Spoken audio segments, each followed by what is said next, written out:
നമ്മുടെ രക്ഷിതാവും കർത്താവുമായ യേശുക്രിസ്തുവിന്റെ പരിശുദ്ധ നാമം വാഴ്ത്തപ്പെടുമാറാകട്ടെ.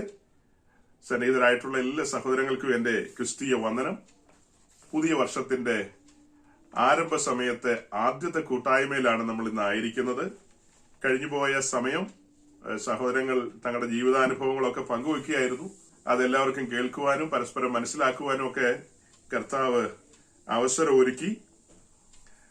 ഈ പുതിയ വർഷത്തിന്റെ ആരംഭ സമയത്ത് പുതുവർഷത്തിലേക്ക് വേണ്ടുന്നതായ നിലയിൽ പലപ്പോഴും പലരും ചിന്തിക്കുമല്ലോ, പുതുവർഷത്തേക്കുള്ള ദൂതുകൾ, പുതുവർഷത്തേക്കുള്ള വാക്തത്വങ്ങൾ, പുതുവർഷത്തേക്കുള്ള അങ്ങനെ എന്തെങ്കിലുമൊക്കെ. അതാണ് സാധാരണഗതിയിൽ പ്രധാനപ്പെട്ട ചർച്ചകളിലൊക്കെ കേൾക്കുന്ന ഒരു രീതി. അപ്പൊ നമ്മള് ആ ഒരു രീതിയിലല്ല മുന്നോട്ട് പോകുന്നത്. എന്നെ സംബന്ധിച്ച് എനിക്ക് പുതുവർഷം എന്നൊക്കെ പറഞ്ഞാൽ പോലും ഞാൻ ഈ പുതുവർഷത്തിനും പുതിയ മാസത്തിനും പുതിയ ആഴ്ചയ്ക്കും ഒന്നും ഒരു പ്രാധാന്യം കൊടുക്കുന്ന ആളല്ല. എന്നെ സംബന്ധിച്ച് ഇന്നലെ ഒരു ദിവസം കഴിഞ്ഞു പോയി, ഇന്നൊരു പുതിയ ദിവസം കിട്ടി. നാളെ കിട്ടുമെന്ന് അറിയില്ല. നാളെ സ്വർഗത്തിലെ ദൈവം ഒരു പുതിയ ദിവസം തന്നു കഴിഞ്ഞാൽ ഓക്കെ, ആ പുതിയ ദിവസത്തിന് നന്ദി പറഞ്ഞുകൊണ്ട് ആ ദിവസം ആരംഭിക്കുന്നു. പിന്നീട് അവസാനിപ്പിക്കാൻ കഴിഞ്ഞാൽ ഓക്കെ, സ്തോത്രം, അത്രയേ ഉള്ളൂ. അതുകൊണ്ട് പുതിയ വർഷം എന്നൊക്കെ പറയുമ്പോൾ ഒത്തിരി ജിജ്ഞാസയുടെ ഒന്നും ആവശ്യമില്ല. കർത്താവ് ഇത്രത്തോളം നമ്മെ നടത്തി, തുടർന്ന് നടത്തും. അത് വിശ്വാസമാണ്. ഏറ്റവും സീരിയസ് ആയ ഒരു കാര്യമാണ് അല്പം മുമ്പ് ഞാനൊരു വാക്യത്തിലൂടെ പറഞ്ഞത്. നമ്മുടെ മെസ്സേജിലേക്ക് കടക്കുന്നതിന് മുമ്പ് ബ്രദർ സാവൂള് ഒരു വാക്യം പറഞ്ഞല്ലോ നമ്മുടെ ഇടയിൽ. 66 സങ്കീർത്തനത്തിന്റെ 16 വാക്യത്തിലൂടെ അവൻ എന്റെ പ്രാണനു വേണ്ടി ചെയ്തത്. എങ്ങനെയാ വാക്യം? സകല ഭക്തന്മാരുമായുള്ളവരെ വന്ന് കേൾപ്പീൻ, അവൻ എന്റെ പ്രാണനു വേണ്ടി ചെയ്തത് ഞാൻ വിവരിക്കാം. നിങ്ങളിൽ എത്ര പേർക്ക് വിവരിക്കാൻ കഴിയുമെന്ന് എനിക്കറിയില്ല. കർത്താവ് നമ്മുടെ പ്രാണനു വേണ്ടി ചെയ്ത കാര്യങ്ങളെ കുറിച്ച് വിവരിക്കാൻ നിങ്ങളിൽ എത്ര പേർക്ക് സാധിക്കും? ക്രമമായി അടുക്കടുക്കായിട്ട് കാര്യങ്ങളെ പറയാൻ കഴിയുമെന്നുള്ളതിനെ കുറിച്ച് ഞാൻ ഉത്കണ്ഠാകുലനാണ്. അതേസമയം നിങ്ങളുടെ ജീവിതത്തിൽ കർത്താവ് ചെയ്ത ഉപകാരങ്ങളും നന്മകളും, പിന്നെ അങ്ങനെയൊക്കെയുള്ള വാക്കുകൾ നമ്മൾ ഉപയോഗിക്കുമല്ലോ, കരുതലുകളും ഒക്കെ, അങ്ങനെയുള്ള കാര്യങ്ങളെ കുറിച്ച് പറയാനാണെങ്കിൽ 100 നാവായിരിക്കും. അത് നല്ല കാര്യം തന്നെയാണ്. കർത്താവ് ജീവിതത്തിൽ ചെയ്ത കാര്യങ്ങളല്ലേ, അത് പറയേണ്ടതൊക്കെ തന്നെയാണ്.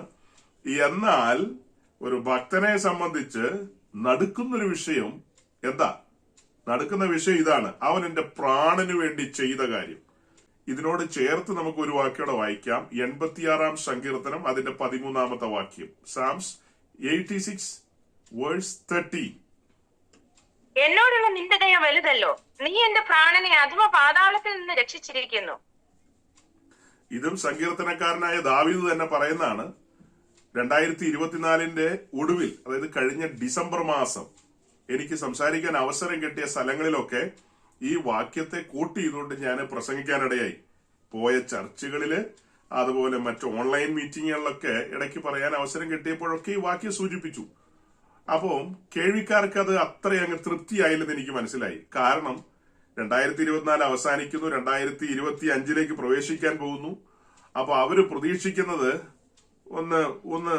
ഒന്ന് കുലുക്കി മറിച്ച് ആകപ്പാടുകൂടി ഒന്ന് ഉഷാറാക്കണം എന്നുള്ളതാണ് അവര് ചിന്തിക്കുന്നത്. അതേസമയം നമ്മള് ഭക്തന്മാരുടെ മുമ്പാകെ വെച്ചത് വെട്ടിയെടുത്ത പാറയിലേക്കും കുഴിച്ചെടുത്ത കനിഗർഭത്തിലേക്കും തിരിഞ്ഞു നോക്കാനാണ് ആഹ്വാനം ചെയ്തത്. അവൻ എന്റെ പ്രാണനു വേണ്ടി ചെയ്തത് അല്ലേ, കൊടുത്ത വിലയുടെ ആഴം അത് അറിയുമ്പോഴാണ് നമ്മുടെ ഉള്ളിൽ ദൈവസ്നേഹം ജ്വലിക്കുന്നത്, ദൈവ ഭയം ഉണ്ടാകുന്നത്. അതായത് ദൈവ സ്നേഹത്തിൽ അധിഷ്ഠിതമായ ദൈവ ഭയം കടന്നു വരുന്നത്. കൊടുത്ത വിലയെക്കുറിച്ച് മെജോറിറ്റിക്കും അറിയില്ല. യേശു കർത്താവ് ക്രൂശിക്കപ്പെട്ടു, നമ്മൾ രക്ഷപ്പെട്ടു, നമ്മളിപ്പോ പെന്തിക്കോസുകാരായി, നമ്മളിപ്പോ ക്രിസ്ത്യാനികളായി, ശരി, ഓക്കെ, അത്രയൊക്കെ ഉള്ളൂ.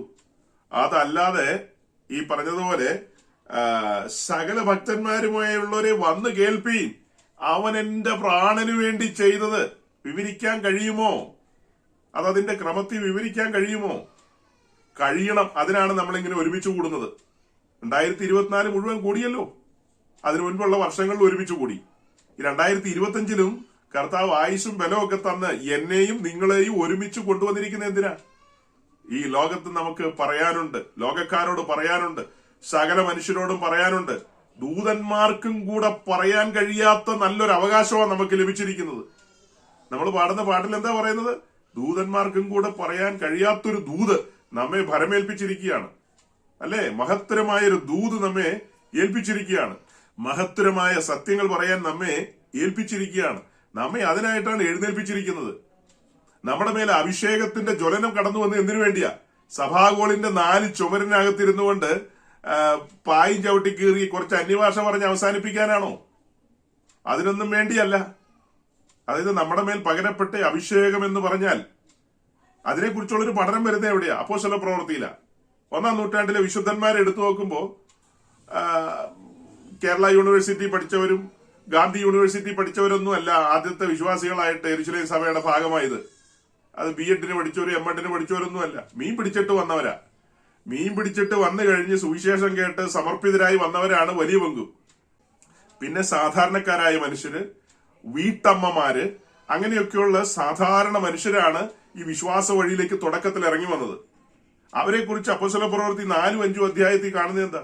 അവരുടെ ധൈര്യം കാണുകയാലും എന്നൊക്കെ എഴുതിയിരിക്കുന്നത്. നമ്മുടെ സഹോദരി സഹോദരന്മാർക്ക് ഇങ്ങനെ ഒരു ധൈര്യമുണ്ടോ? സഭാവുകളിൽ ഇരുന്ന് അന്യഭാഷയൊക്കെ പറയും, അതിന് തർക്കമൊന്നുമില്ല. ആ കാര്യമല്ല ചോദിച്ചത്. ക്രിസ്തുവിനെ കുറിച്ച് 2 അക്ഷരം തികച്ചു പറയാൻ, സിസ്റ്റമാറ്റിക് ആയിട്ട് പറയാൻ പാകത്തിന് ആ ഒരു പ്രാപ്തിയിലേക്ക് നമ്മൾ എത്തിയിട്ടുണ്ടോ? ആ ഒരു ബോധ്യത്തിലേക്ക് നമ്മൾ വന്നിട്ടുണ്ടോ?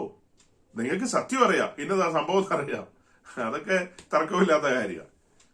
പക്ഷെ ഈ കാര്യത്തെക്കുറിച്ച് സമഗ്രമായി പറയാൻ കഴിയണം. അതിനാണ് നമ്മൾ പല കാര്യങ്ങളും പിക്ചറും വീഡിയോസും ഒക്കെ കാണിച്ച് ഡെമോൺസ്ട്രേറ്റ് ചെയ്ത് കണ്ണിന്റെ മുമ്പിൽ ഈ കാര്യങ്ങളെയൊക്കെ അവതരിപ്പിച്ചുകൊണ്ടിരുന്നത്. അങ്ങനെയല്ലേ അവതരിപ്പിച്ചുകൊണ്ടിരുന്നത്?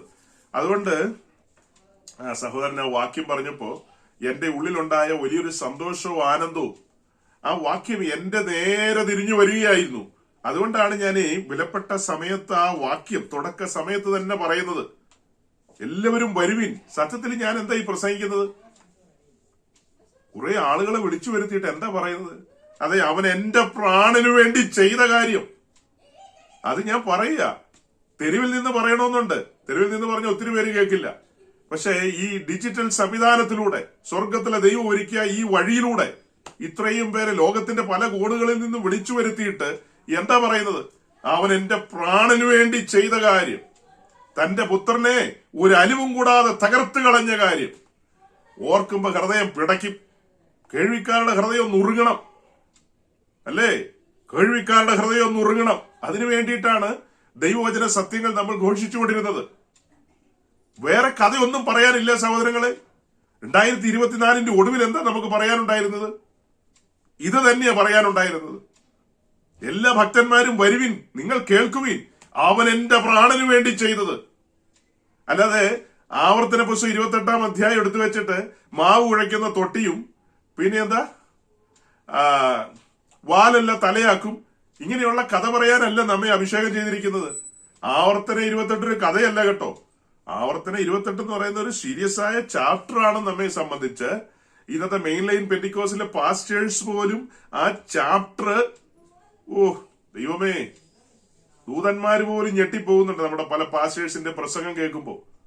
അതിലെ ആദ്യത്തെ 15 വാക്യം വെച്ചിട്ട് ഈ മാവ് കുഴയ്ക്കുന്ന തൊട്ടിയുടെ കാര്യവും പിന്നെ എന്താ വാലല്ല തലയാക്കുമെന്നുള്ള കാര്യമൊക്കെ പറഞ്ഞ് ജനത്തെ ഒരു മായ ലോകത്തെത്തിക്കുക. അതേസമയം 2025 കടന്ന ആദ്യ ആഴ്ച ഞാനൊരു മെസ്സേജിലേക്ക് വരികയായിരുന്നു. ആ മെസ്സേജിലേക്ക് വരുന്നതിന് മുമ്പാണ് നമ്മുടെ ഇടയിലുള്ള ഒരു സഹോദരനിലൂടെ ദൈവത്തിന്റെ ആത്മാവ് സംസാരിച്ചത്. എന്താ സംസാരിച്ചത്? സകല ഭക്തന്മാരും വരുവിൻ, അവൻ എന്റെ പ്രാണനു വേണ്ടി ചെയ്തത്. ഓരോരുത്തരും അത് ഓർത്തോണം. നിങ്ങൾ ഓരോരുത്തരും അത് ഓർത്തോണം. ഇതൊക്കെ കളിതമാശയായി എടുക്കുന്ന ധാരാളം മനുഷ്യരുണ്ട്. അതുകൊണ്ടാണ് ഞാൻ സാധാരണ പറയാറ്, ഈ വിഷയത്തിലൊന്നും ഒരു സീരിയസ്നെസ് ഇല്ലാത്ത ആരെയും വിളിച്ചു വരുത്തണ്ടെന്ന്. നമുക്കൊരുമിച്ച് സന്തോഷിക്കാമെന്നേ. ആ ക്രൂശിന്റെ ചുവട്ടിൽ അല്പസമയം. നമുക്കിവിടെ ഒത്തിരി ആളുകളൊന്നും വേണ്ട, നമ്മള് കുറച്ചുപേര് മതി. ഇതൊന്നും ആളുകൾക്ക് രസിക്കുന്ന കാര്യങ്ങളല്ല. പിന്നീട് നമ്മൾ യൂട്യൂബിൽ അപ്ലോഡ് ചെയ്യുമ്പോൾ താല്പര്യമുള്ളവർ കേട്ടോട്ടെ, നോ പ്രോബ്ലം. കേൾക്കാൻ മനസ്സില്ലാത്തവർ കേൾക്കണ്ട. നമുക്ക് എന്താ പറയാനുള്ളത്? അയ്യോ, അവൻ എനിക്ക് വേണ്ടി ചെയ്തതോർക്കുമ്പോൾ വൻ കാര്യങ്ങളല്ലേ. അതുകൊണ്ടാണ് പൗലോസിനോട് ചേർന്ന് നിന്ന് പലപ്പോഴും നമ്മൾ പറയാറ്, പറഞ്ഞു തീരാത്ത ദാനനിമിത്തം ദൈവത്തിന് സ്തോത്രം. പറഞ്ഞു തീരാത്ത ദാനനിമിത്തം ദൈവത്തിന് സ്തോത്രം പറയാറ്. വൻ കാര്യങ്ങളല്ലേ നമ്മുടെ ജീവിതത്തിൽ ചെയ്തത്. ഈ ബോധ്യത്തിൽ വേണം 2025 മുൻപോട്ട് പോകാനായിട്ട്. നമ്മുടെ വിളി എന്ന് പറയുന്ന രാജകീയ വിളിയാണ്, റോയൽ കോളിംഗ് ആണ്, അല്ലേ? സ്വർഗീയ വിളിയാണ് നമുക്ക് ലഭിച്ചിരിക്കുന്നത്. അപ്പൊ നാം ആരെന്നൊക്കെ തിരിച്ചറിയണം. ഇന്നലകളിൽ ആരായിരുന്നു, ഇപ്പോൾ ആരാണ്. യോഹന്നാൻ അപ്പോസ്തലൻ പറയുന്ന പോലെ നാളെ എന്തായി തീരും, നാം അവനോട് സമന്മാരായി തീരുകയാണ്. നാം ആ സെയിം ഇമേജിലേക്ക് വരികയാണ്. കാൺമീൻ, നാം ദൈവമക്കൾ എന്ന് വിളിക്കപ്പെടുവാൻ ഇത് നാം ദൈവമക്കളാണ്. അതാണ് നമ്മുടെ അഭിമാനബോധം. നിങ്ങൾ ആരെന്ന് ചോദിച്ചാൽ പബ്ലിക് നമ്മളെ കുറിച്ച് പറയും പെന്തിക്കോസുകാരാന്ന് പറയും, വേറെ കുറച്ച് ആൾക്കാർ പറയും ക്രിസ്ത്യാനികളാന്ന് പറയും. ശരിക്കും നമ്മൾ ആരാ? നാം ദൈവമക്കളാണ്, ദൈവ കുടുംബത്തിൽ ജനിച്ചവരാണ്, വീണ്ടും ജനനാനുഭവത്തിൽ ദൈവ കുടുംബത്തിൽ വന്നവരാണ്. എഫേസ്യ ലേഖനത്തെ മുൻനിർത്തിക്കൊണ്ട് നമ്മൾ പറഞ്ഞിട്ടുണ്ട്, സകലത്തിന്റെയും അവകാശികളാണ് നമ്മൾ, സകലത്തിന്റെയും അവകാശികളാണ്. അപ്പൊ ആ അവകാശം എല്ലാം ഇപ്പൊ തന്നെ എഴുതി ഇങ്ങ് തരുമെന്ന് ചോദിച്ചാൽ അത് അതിന്റെ സമയത്ത് തരും. ഇപ്പൊ നാം സന്തോഷിക്കുക, ഇങ്ങനൊരു വലിയ പദവി ലഭിച്ചതോർത്ത്. ഞാന് ഈ പദവി ഓർത്ത് സന്തോഷിച്ചാണ് ഈ പ്രസംഗിക്കുന്നത്. ഒരു ഉയർന്ന പീഠത്തിലാണ് ഇരിക്കുന്നത്, ഉയർന്നൊരു ആത്മീയ അനുഭവത്തിലാണ് ഇരിക്കുന്നത്. അല്ലേ, എന്റെ കഴുകൽ എന്ന് പറഞ്ഞാൽ കുഞ്ഞാടിന്റെ തങ്കച്ചോരയാലുള്ള കഴുകലാണ്. എന്റെ പാപത്തെ കടും ചുവപ്പായിരുന്ന എന്റെ പാപത്തെ എല്ലാം ഹിമം പോലെ വെളുപ്പിക്കുകയായിരുന്നു, ഹിമം പോലെ വെളുപ്പിച്ചു. അതെല്ലാം ഓർക്കുമ്പോൾ ഉണ്ടാകുന്ന ആശ്വാസം, ഈ പുതുവർഷത്തിന്റെ ആരംഭ സമയത്ത് ആ ആശ്വാസത്തിലും ആനന്ദത്തിലും നിന്നുകൊണ്ടാണ് ഞാൻ പറയുന്നത്, ഈ ക്രിസ്തീയ ജീവിതം ധന്യമായൊരു ജീവിതമാണ്. അപ്പൊ നമ്മുടെ ജീവിതത്തിൽ പല കാര്യത്തിലും കുറവുകളില്ലേ, നമുക്ക് പല ആവശ്യങ്ങളില്ലേ? യെസ്, തർക്കമൊന്നുമില്ല, എനിക്കും ആ കാര്യത്തിൽ തർക്കമൊന്നുമില്ല. നമുക്ക് പല ആവശ്യങ്ങളുണ്ട്, വളരെ സീരിയസ് ആയ വിഷയങ്ങളുണ്ട്. ആ വിഷയങ്ങളെയൊക്കെ ഒന്ന് തൽക്കാലം ഫ്രീസ് ചെയ്ത് വെക്കേ, അവിടെ ഇരിക്കട്ടെ. അതൊക്കെ കർത്താവിന്റെ വലങ്കരം ചലിക്കുമ്പോൾ അതിനൊക്കെ നീക്കുപോക്കുണ്ടാകും. കർത്താവിന്റെ വലങ്കരം ചലിച്ചു കഴിഞ്ഞാൽ സകല വിഷയത്തിനും നീക്കുപോക്കുണ്ടാവും. ഇപ്പൊ നമ്മൾ ഒത്തുകൂടിയിരിക്കുന്ന ദൈവവചനം ധ്യാനിക്കാനാണ്. നമ്മൾ ബോധ്യമുള്ളവരായി തീരണം ഓരോരോ കാര്യങ്ങളിൽ. അതിനുവേണ്ടിയാണ് നമ്മൾ ഒരുമിച്ച് കൂടിയത്. സഹോദരങ്ങളെ, ഇടയ്ക്ക് ഞാൻ ഒരു കാര്യം പറയട്ടെ. 2-3 ദിവസമേ ആയിട്ടുള്ളൂ പുതിയ വർഷം പിറന്നിട്ട്. പറഞ്ഞതുപോലെ 31-ാം തീയതി ഒക്കെ കോട്ടയത്തും കൊട്ടാരക്കരയിലും കൊല്ലങ്കോടും കൊയിലാണ്ടിയിലും ഒക്കെ ഭയങ്കര സംഭവങ്ങൾ, വലിയ വലിയ മാമാങ്കങ്ങളൊക്കെ നടത്തിയിട്ടുണ്ട് ആളുകൾ. അവിടെ മാത്രമല്ല, ലോകത്തിന്റെ അങ്ങേ കോണിലും ഇങ്ങേ കോണിലും എല്ലാ കോണിലും മൈക്കും പുകയൊക്കെയുള്ള സ്ഥലങ്ങളിലെല്ലാം മൈക്കും വേണം, മിന്നുന്ന ലൈറ്റും വേണം, പുകയും വേണം. പണ്ട് കാലത്ത് പ്രസംഗിക്കാൻ ഒരു മൈക്ക് മാത്രം മതിയായിരുന്നു. ഇപ്പൊ അത് മാത്രം പോരാ, മൈക്കും പുകയൊക്കെ ഉണ്ടെങ്കിലേ പ്രസംഗം വരുള്ളൂ. വാക്തത്വങ്ങൾ പുറത്തേക്ക് വരണമെങ്കിൽ പുക ഇങ്ങനെ കുമുകുമാന്ന് പൊങ്ങണം. അപ്പൊ പുകയൊക്കെ പൊങ്ങുമ്പോഴാണ് വാക്തത്വങ്ങൾ പുറത്തേക്ക് വരുന്നത്. പക്ഷെ ഈ പുള്ളികൾക്കൊന്നും മനസ്സിലാകാതെ പോയൊരു കാര്യമുണ്ട്. 2019 ഡിസംബർ മാസത്തില് പറഞ്ഞു 2020 തകർക്കൂന്ന് പറഞ്ഞു. 2020 എന്ന് പറഞ്ഞാൽ ഭയങ്കര മാച്ചടി കയറ്റത്തിന്റെ വർഷമാണെന്നാണ് പ്രഗത്ഭ ജ്യോത്സ്യന്മാരെല്ലാം പറഞ്ഞത് അങ്ങനെയാ. പക്ഷേ കൊറോണ എന്ന രംഗബോധമില്ലാത്ത കോമാളി രംഗത്തേക്ക് കടന്നു വന്നു. ഒത്തിരി പേരെ കൈപിടിച്ച് കൂട്ടിക്കൊണ്ടുപോയി. അങ്ങനെ എല്ലാവരും നടുങ്ങിപ്പോയി. ഇപ്പൊ ഈ 31-ാം തീയതി അർദ്ധരാത്രിയിലൊക്കെ ഒരുമിച്ച് കൂടി ചാടും തുള്ളും ഒക്കെ ചെയ്ത ആളുകള്, പിന്നെ വാക്തത്വ വചനങ്ങളൊക്കെ ആ പാത്രത്തിൽ നിന്ന് ഓരോന്നൊക്കെ എടുത്ത് കയ്യിൽ വെച്ച ആളുകളും അവിടെ പ്രസംഗിച്ചവരും പറഞ്ഞവരും ഒന്നും ശ്രദ്ധിക്കാതെ പോയൊരു കാര്യമുണ്ട്. ഇതൊക്കെ നടക്കുന്ന സമയത്തും, അതായത് ടെക്നോളജി വളർന്ന ഈ കാലത്ത് ചൈനയിൽ നടക്കുന്ന കാര്യങ്ങൾ എന്താണെന്ന് പോലും നമ്മുടെ ന്യൂജൻ പാസ്റ്റേഴ്സിന് പിടികിട്ടിയില്ല. എല്ലാവരും പറഞ്ഞു 2025 അങ്ങനെയായിരിക്കും ഇങ്ങനെയായിരിക്കും എന്ന്. പക്ഷെ ഇന്നലെയും മിനിഞ്ഞാന്നും ഒക്കെ ആയിട്ടാണ് ന്യൂസ് ചാനലുകൾ ചില ന്യൂസുകൾ ബ്രേക്ക് ചെയ്തത്. എന്താ ബ്രേക്ക് ചെയ്തത്? ഒരു പ്രത്യേകതരം വൈറസ് ചൈനയിൽ പിടിമുറുക്കി കഴിഞ്ഞു. ചൈനയിൽ ആരെങ്കിലും തുമ്മോ എന്തെങ്കിലും ചെയ്തു കഴിഞ്ഞാൽ ലോകത്തിൽ ആരും അറിയില്ല. കാരണം അവിടെ ചൈനയിൽ ഒത്തിരി സെൻസർഷിപ്പുകൾ ഉള്ളതാണ്. മീഡിയയ്ക്കൊന്നും അങ്ങനെ സ്വാതന്ത്ര്യമുള്ള സ്ഥലമൊന്നുമല്ല. അങ്ങനെ എല്ലാ കാര്യങ്ങളും പുറത്തുവിടാൻ പറ്റില്ല. ഈ കൊറോണ വന്ന സമയത്തും തുടക്കത്തിലൊന്നും അവർ പുറത്തുവിട്ടില്ല, ലോകത്തെ അറിയിച്ചൊന്നുമില്ല. ലോകത്തിന് ഇതിനെക്കുറിച്ച് വലിയ ഗ്രാഹ്യമില്ലായിരുന്നു. ഇത് കാട്ടുതീ പോലെ എല്ലായിടത്തേക്കും പരന്നു വന്നു കഴിഞ്ഞപ്പോഴാണ് ജനം ഞെട്ടിപ്പോയത്. അപ്പൊ ഈ പുതിയ വൈറസിന്റെ പേര് HMPV എന്നോ അങ്ങനെ മറ്റോ ആണ്. സ്പെല്ലിംഗ് കറക്റ്റ് ആണെന്ന് എനിക്ക് അറിയില്ല. അപ്പൊ അങ്ങനത്തെ ആ വൈറസ്, ഞാനൊരു അല്പം മുമ്പ് അതുമായി ബന്ധപ്പെട്ട ഒരു ന്യൂസോ വീഡിയോ എന്തോ കണ്ടു. അതിൽ പറയുന്നത് അതിന് ഫലപ്രദമായ ട്രീറ്റ്മെന്റ് ഒന്നും ഇപ്പൊ നിലവിലില്ല, അതിന് തക്കതായ വാക്സിൻ ഒന്നും ഏതായാലും കണ്ടുപിടിച്ചിട്ടില്ലല്ലോ. അങ്ങനെ അതിനുള്ള ചില പ്രിക്കോഷൻസ് ഒക്കെ എടുക്കാമെന്ന് മാത്രമേ ഉള്ളൂ. ചൈനയിൽ ഒരു മെഡിക്കൽ അലർട്ട് തന്നെ കൊടുത്തിരിക്കുകയാണ്. അവര് ഒരു മെഡിക്കൽ അടിയന്തരാവസ്ഥ തന്നെ പ്രഖ്യാപിച്ചു കഴിഞ്ഞു. അവിടുത്തെ ഹോസ്പിറ്റലുകളൊക്കെ ഫുള്ളായിക്കൊണ്ടിരിക്കുന്നു, ധാരാളം മരണങ്ങൾ നടക്കുന്നു. കൊറോണയുടെ തുടക്ക സമയത്ത് സംഭവിച്ച എന്തോ അതുപോലെയൊക്കെ തന്നെ. നമ്മൾ ബന്ധിക്കോസുകാരെല്ലാം 31-ാം തീയതി പിള്ളേര് കൊണ്ടുവന്നപ്പോ ആ പാത്രം തുറന്നേ അതിൽ നിന്ന് വാക്യങ്ങളൊക്കെ പുറത്തെടുത്ത വാക്യങ്ങളൊക്കെ ഒരു കണ്ണും കണ്ടിട്ടില്ല, ഒരു ചെവിയും കേട്ടിട്ടില്ലെന്നൊക്കെയായിരുന്നു. അങ്ങനെ എല്ലാ വാക്യവും അത് സത്യമാ. ഈ HMPV വൈറസ് ഒരു കണ്ണും കണ്ടിട്ടില്ല. അത് കോട്ടയത്തും കൊട്ടാരക്കരക്കാരനും ഒന്നും മനസ്സിലായില്ല ഇങ്ങനെ ഒരു വൈറസ് വരുന്നുണ്ടെന്ന്. അറിഞ്ഞായിരുന്നെങ്കിൽ തട്ടിവിട്ടാനെ.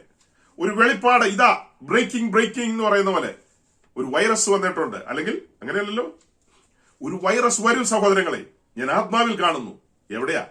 ഈ ഡിജിറ്റൽ സംവിധാനങ്ങൾ കയ്യിലുണ്ടല്ലോ. ഇന്റർനെറ്റ് വഴി പരിശോധിക്കുമ്പോൾ നമുക്കറിയാം ചൈനയിൽ വ്യാപിച്ചുകൊണ്ടിരിക്കുന്ന വൈറസിന്റെ പേര് ഇന്നതാണ്. മെഡിക്കൽ ജേണലുകളുമായി ബന്ധപ്പെട്ട് അതൊക്കെ ട്രേസ് ചെയ്താൽ അത്യാവശ്യമൊക്കെ നമുക്ക് പിടികിട്ടുമായിരുന്നു. നമുക്ക് വേറെ വല്ല പണിയില്ലേ? മെഡിക്കൽ ജേണലൊക്കെ തപ്പിക്കൊണ്ടിരിക്കലാണോ നമ്മുടെ പണി? ഇത് കാട്ടുതീ പോലെ പുറത്തേക്ക് വരുമ്പോഴല്ലേ നമ്മൾ അന്വേഷിക്കുന്നത്. ഓഹോ, ഈ കാര്യങ്ങൾ ആ സൈറ്റിലൊക്കെ പോയി അന്വേഷിച്ചായിരുന്നെങ്കിൽ 2 ദിവസം മുമ്പേ കിട്ടിയേനെ. കൊട്ടാരക്കരക്കാരൻ പോയാലും കിട്ടിയേനെ, ഈ പറയുന്നത് ഞാൻ പോയാലും കിട്ടിയേനെ, നമ്മുടെ സഹോദരങ്ങൾ പോയാലും കിട്ടിയേനെ. പക്ഷെ നമുക്ക് അങ്ങനെ ഒരു ചിന്തയില്ലല്ലോ സഹോദരങ്ങളെ. കൊറോണനെയൊക്കെ നമ്മൾ കുഴിച്ചുമൂടി, അതിന്റെ പല്ലൊക്കെ നമ്മൾ അടിച്ച് തകർത്തു, അതിന്റെ വിഷമുള്ളൊക്കെ നമ്മൾ കളഞ്ഞു. ഇനി നമുക്ക് ഒന്നിനെയും പേടിക്കേണ്ട, ആരെയും പേടിക്കേണ്ട, ദൈവത്തെയും പേടിക്കേണ്ട എന്ന നിലയിൽ നമ്മൾ പോയിക്കൊണ്ടിരിക്കുമ്പോ ഈ ഗുലുമാല ഇങ്ങനെ വരുമെന്ന് നമ്മൾ അറിഞ്ഞോ? നമ്മൾ ആരും അറിഞ്ഞില്ല. അപ്പൊ സഹോദരങ്ങളെ, ഈ സാധനം നമ്മുടെ അതിർത്തി പ്രദേശങ്ങളിൽ ലഡാക്ക് വഴിയാണോ വരുന്നതെന്ന് അറിയില്ല, അരുണാചൽ വഴിയാണോ വരുന്നതെന്ന് അറിയില്ല, അതെയോ വിമാനം കയറിയാണോ വരുന്നതെന്നും അറിയില്ല. എന്തായാലും ഇങ്ങനെയുള്ള സാധനങ്ങളൊക്കെ, അതായത് നമുക്ക് അങ്ങനെ അധികം ആശ്വസിക്കാനുള്ള വകുപ്പ് ഇപ്പൊ ഇവിടെ ഇല്ല. 2020 മുതൽ സ്വർഗത്തിലെ ദൈവം നമ്മോട് നിശബ്ദമായി സംസാരിക്കുകയാണ്. അധികം നെകളിക്കണ്ട, അധികം ഉപവാസ പ്രാർത്ഥനയൊന്നും വേണ്ട. പിന്നെ ഉപവാസ പ്രാർത്ഥന വേണ്ടേ? വേണം. അയ്യോ, നമ്മുടെ ഒരുക്കത്തോടുള്ള ബന്ധത്തിൽ നിശ്ചയമായി ഉപവാസത്തോടെ ദൈവവചനം കേൾക്കുന്നതാണ് ഏറ്റവും ബെറ്റർ. സഹോദരന്മാരൊക്കെ ഉപവാസത്തോടെ ദൈവസന്നിധി വന്ന് ചമ്മറം പടിഞ്ഞിരിക്കുന്ന രംഗം നിങ്ങളൊന്ന് ഓർത്തേ. ദൈവത്തിന്റെ ദാസന്മാർ വചനത്തിന്റെ വെളിപ്പാടുകൾ പങ്കുവെക്കുമ്പോൾ അവർ ആത്മാവിൽ സന്തോഷിക്കുകയാണ്. എല്ലാവരും വരുവിൻ കേൾപ്പിൻ, അവൻ എന്റെ പ്രാണന് വേണ്ടി ചെയ്തത്. അതൊക്കെ പറയുമ്പോ നമ്മുടെ സഹോദരന്മാരും ഒക്കെ ഈ പുരുകൊന്നും ഒത്തിരി പൊങ്ങില്ല, അങ്ങനെ പൊങ്ങില്ല. ഈ 2020 ഓർമ്മയുണ്ട് പുരുക എന്തിനാ പൊങ്ങുന്നത്? ഇയാൾ എന്തിനാ 86 സങ്കീർത്തനം 14 വാക്യമൊക്കെ എടുത്തിട്ടാണോ ഇപ്പൊ പ്രസംഗിക്കേണ്ടതെന്നൊക്കെ ചോദിച്ചില്ലേ പോലും മനസ്സിൽ ചോദിക്കുവോ? അങ്ങനെയൊന്നും ചോദിക്കില്ല. കാരണം ശവപ്പെട്ടികൾ ഇങ്ങനെ കോൺവോയ് അടിസ്ഥാനത്തിലാണ് കൊണ്ടുപോയിക്കൊണ്ടിരിക്കുന്നത്. ഇറ്റലിയിലെ പട്ടാള ട്രക്കുകൾ ഇങ്ങനെ കോൺവോയ് ആയിട്ട് പോയിക്കൊണ്ടിരിക്കുന്നു. എന്നിട്ട് ഈ ട്രക്കുകളിൽ ഉള്ള ശവപ്പെട്ടികളെല്ലാം കൊണ്ടുപോയി അവരുടെ പള്ളിക്കകത്താണ് അടുക്കുന്നത്. എന്നിട്ട് ഈ ട്രക്കുകളിലെ ശവമഞ്ചങ്ങളെല്ലാം അവരുടെ പള്ളിയില്, ഈ യൂറോപ്പിലെ പള്ളികളിലൊക്കെ ഈ ചെയറുണ്ടല്ലോ, നീളത്തിലുള്ള ബെഞ്ചുകൾ, അതിനകത്തുകൊണ്ട് പെട്ടികൾ ഇങ്ങനെ അട്ടിയായിട്ട് വെക്കുക. അപ്പൊ ചില ഭാര്യമാർക്ക് അവരുടെ ഭർത്താക്കന്മാരെ കാണണമെന്നുണ്ട്. നോ രക്ഷ. ഈ 100 കണക്കിനിരിക്കുന്ന പെട്ടിക്കകത്ത് അച്ചായൻ എവിടെയാന്ന് ആർക്കറിയാം? ഒരു രക്ഷയില്ല. പട്ടാളക്കാര് ഗാർഡ് ഫോണർ കൊടുത്ത് കൊണ്ടുപോയി എന്താന്ന് വെച്ചാൽ ചെയ്തോളൂ.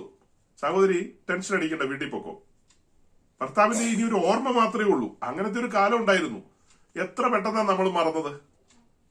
നമ്മൾ മറന്നെങ്കിലും സ്വർഗത്തിലെ ദൈവം ഒന്നും മറന്നിട്ടില്ലെന്ന് ഞാൻ അത്ഭുതപ്പെട്ടു പോയിട്ടുണ്ട്. ദൈവമേ, ആ സമയത്തൊക്കെ എന്ത് താഴ്മയും വിനിയായിരുന്നു ഈ പെന്തിക്കോസുകാർക്ക് അല്ലെ. നമ്മുടെ ഈ ഓൺലൈൻ മീറ്റിംഗ് തുടങ്ങിയ സമയത്ത് അമേരിക്കയിലെയൊക്കെ കൊടികുത്തി ഓർത്തഡോക്സുകാർ, യാക്കോബക്കാരും മർത്തോമക്കാരൊക്കെ നമ്മുടെ കേൾവിക്കാരായിട്ടുണ്ടായിരുന്നു. പല സൈസ് ആൾക്കാരും ഉണ്ടായിരുന്നു. അവരൊക്കെ വന്ന് കർത്താവിന്റെ സ്നേഹം, ക്രൂശ് എന്നൊക്കെ പറഞ്ഞപ്പോ എല്ലാവരും കുരിശ് വരച്ചു കാണും. നമ്മൾ പ്രസംഗത്തിൽ ക്രൂശിന്റെ കാര്യമൊക്കെ പറയുമല്ലോ, അവരൊക്കെ ഇരുന്ന് കുരിശൊക്കെ വരച്ചു കാണും. പക്ഷെ കൊറോണയുടെ കാറ്റങ്ങ് അടിച്ചടിച്ച് പോയി കഴിഞ്ഞപ്പോ കുരിശുവരെയൊക്കെ നിർത്തിയ ആൾക്കാര്, ആ വന്നവര് നിർത്തി, നമ്മുടെ ബന്ധുക്കോസുകാരും നിർത്തി. ഓ, ഇതൊന്നും വലിയ കാര്യമൊന്നുമില്ലെന്നേ, ഇതിനകത്തൊക്കെ എന്നെ എത്ര വലിയ കാര്യം ഇരിക്കുന്നേ, ആ ഒരു തലത്തിലേക്ക് വന്നു. ആത്മീയ കാര്യങ്ങൾക്കുള്ള പ്രാധാന്യം പിന്നെ ഇച്ചിരി അങ്ങ് കുറഞ്ഞുപോയി. ആ പറഞ്ഞ സമയത്ത് സജിപ്പാസ്റ്റൊക്കെ നല്ല ഡിമാൻഡായിരുന്നു. അമേരിക്കക്കാര്, യൂറോപ്പുകാരൊക്കെ വരുന്നു കേൾക്കാൻ, വചനം പ്രസംഗിക്കുന്നു, പറയുന്നു. അന്നേരം കൊട്ടാരക്കരക്കാരും അല്ലെങ്കിൽ ന്യൂജൻ കുഞ്ഞാടുകളൊന്നും ഒറ്റയൊരുത്തൻ രംഗത്തില്ല. ആർക്കും പ്രവചിക്കേണ്ട, ആർക്കും ദൂത് പറയണ്ട, 2021 മലമറിക്കുമെന്ന് പറയാനില്ല, ഒന്നും ആർക്കും പറയാനില്ല. ആ സമയത്ത് നമുക്ക് ചിലത് പറയാനുണ്ടായിരുന്നു, നമ്മൾ ആ സമയത്ത് പറഞ്ഞുകൊണ്ടിരുന്നു, എല്ലാവരും കേൾക്കുകയും ചെയ്തു. ഈ പുള്ളികളൊന്നുമേ അന്ന് രംഗത്തില്ലായിരുന്നെന്ന്, അത്ഭുതം അടയാളമായിട്ടൊന്നും. അപ്പൊ നമ്മൾ ശരിക്കും പറഞ്ഞ ന്യായപ്രമാണത്തിലെ അത്ഭുതങ്ങൾ കാണുകയായിരുന്നു ആ സമയത്ത്, അല്ലേ? നമ്മുടെ കണ്ണുകളെ തുറക്കുകയായിരുന്നു സ്വർഗത്തിലെ ദൈവം. തന്റെ പുത്രനെ കുറിച്ചുള്ള വെളിപ്പാടുകൾ. സങ്കീർത്തനക്കാരൻ എന്താ പറഞ്ഞത്? ഏതാ ഈ സങ്കീർത്തനക്കാരൻ? ഇസ്രായേലിന്റെ മഹാരാജാവ് ദാവീദ്. അദ്ദേഹം എന്താ പറയുന്നത്? നിന്റെ ന്യായപ്രമാണത്തിലെ അത്ഭുതങ്ങളെ കാണേണ്ടതിന് എന്റെ കണ്ണ് തുറക്കണമെന്ന്. പക്ഷെ തുറന്നു കൊടുത്തില്ല. അതേ ഒരു ഭക്തനായ മനുഷ്യൻ തന്നെയാണ്, തർക്കമില്ല. എനിക്ക് വളരെ ബഹുമാനമുള്ള ആളാണ്.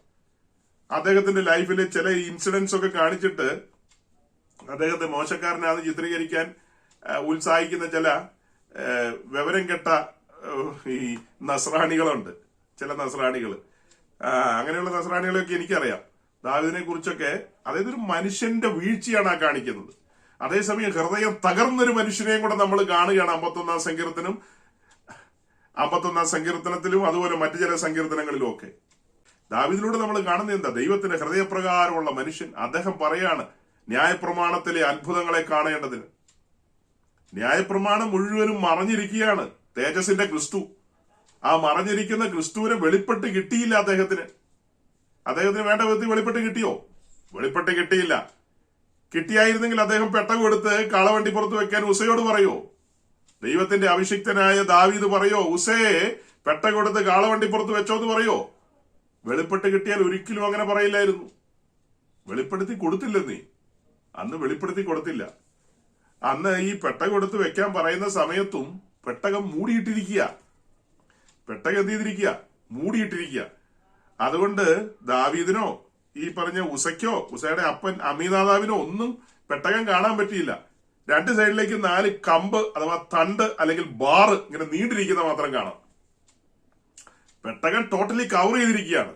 അതിന്റെ ആ ബാർ ഉണ്ടല്ലോ, രണ്ട് സൈഡിലേക്ക് ചുമലിൽ വെക്കാവുന്ന ആ തണ്ട്, അത് മാത്രമേ പുറത്തേക്കുള്ളൂ. എല്ലാം മൂടിയിട്ടിരിക്കുക. അപ്പോഴാണ് അദ്ദേഹം പറയുന്നത് അത്ഭുതങ്ങളെ കാണാൻ കണ്ണു തുറക്കണമെന്ന്. അതങ്ങ് തുറന്നു കഴിഞ്ഞാൽ അതിനകത്ത് മുഴുവനും അത്ഭുതങ്ങളാ. എന്താ അത്ഭുതം? യേശു ക്രിസ്തു. ആ അത്ഭുതത്തെ കാണുവാനും അനുഭവിക്കുവാനും ഒക്കെ കഴിഞ്ഞു നമ്മുടെ ജീവിതത്തിൽ. നമ്മുടെ ഈ സാറ്റർഡേ മീറ്റിംഗില് പൗലോസിന്റെ മിഷൻ യാത്രകളായിരുന്നു നമ്മൾ ധ്യാനിച്ചതെങ്കിലും ആ യാത്രകളിൽ പൗലോസ് ഗലാത്യ പ്രൊവിൻസിലേക്ക് കടന്നു വന്ന സമയത്ത് ഗലാത്യരുടെ മുമ്പിൽ ക്രൂശിക്കപ്പെട്ടവനായ ക്രിസ്തുവിനെ വരച്ചു വെച്ചു കൊടുക്കുമ്പോ ശരിക്കും നമ്മുടെ കണ്ണിന്റെ മുമ്പിൽ അത് വരച്ചു വെച്ച് തന്നത്. ഗലാത്യർക്ക് മാത്രമല്ല, നമ്മുടെ കണ്ണിന്റെ മുമ്പിലും വരച്ചു വെച്ചു തന്നു. അങ്ങനെ ആ യാത്ര പര്യവസാനിപ്പിച്ചു വീണ്ടും രണ്ടാം യാത്രയിൽ യൂറോപ്പിലേക്ക് വന്ന് ഫിലിപ്പിയിൽ നിന്ന് ആരംഭിക്കുന്ന യാത്ര കൊരിന്തിൽ അവസാനിക്കുമ്പോൾ, കൊരിന്തിൽ 1 ആണ്ടും 6 മാസവും നിന്ന് എന്താ പറഞ്ഞത്? ഈ പറഞ്ഞ കാര്യങ്ങൾ, ക്രൂശിന്റെ വചനങ്ങൾ കണ്ണിന്റെ മുമ്പിൽ സവിസ്തരം തുറന്നു കൊടുക്കുകയാണ്.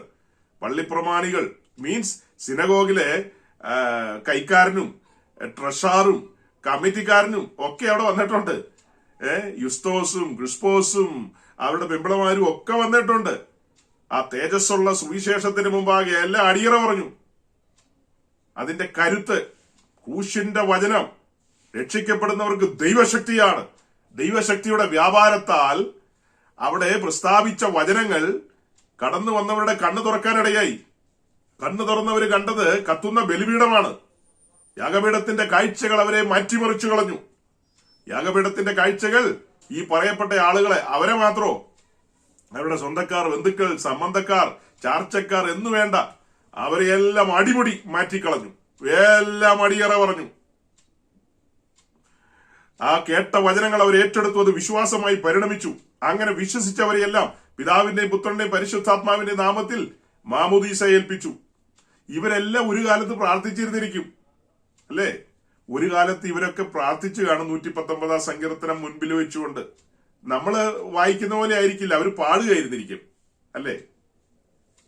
യഹൂദന്മാരും അല്ലെങ്കിൽ ഈ സങ്കീർത്തനമൊക്കെ കൈകാര്യം ചെയ്തുകൊണ്ടിരുന്ന ആളുകൾ, സിനഗോഗിലെ പ്രമാണിമാരൊക്കെ നമ്മൾ വായിക്കുകയാണ്. അവർ വായിക്കുകയല്ല, അവർ പാടുകയാണ്. അവരെന്താ പാടിയത്?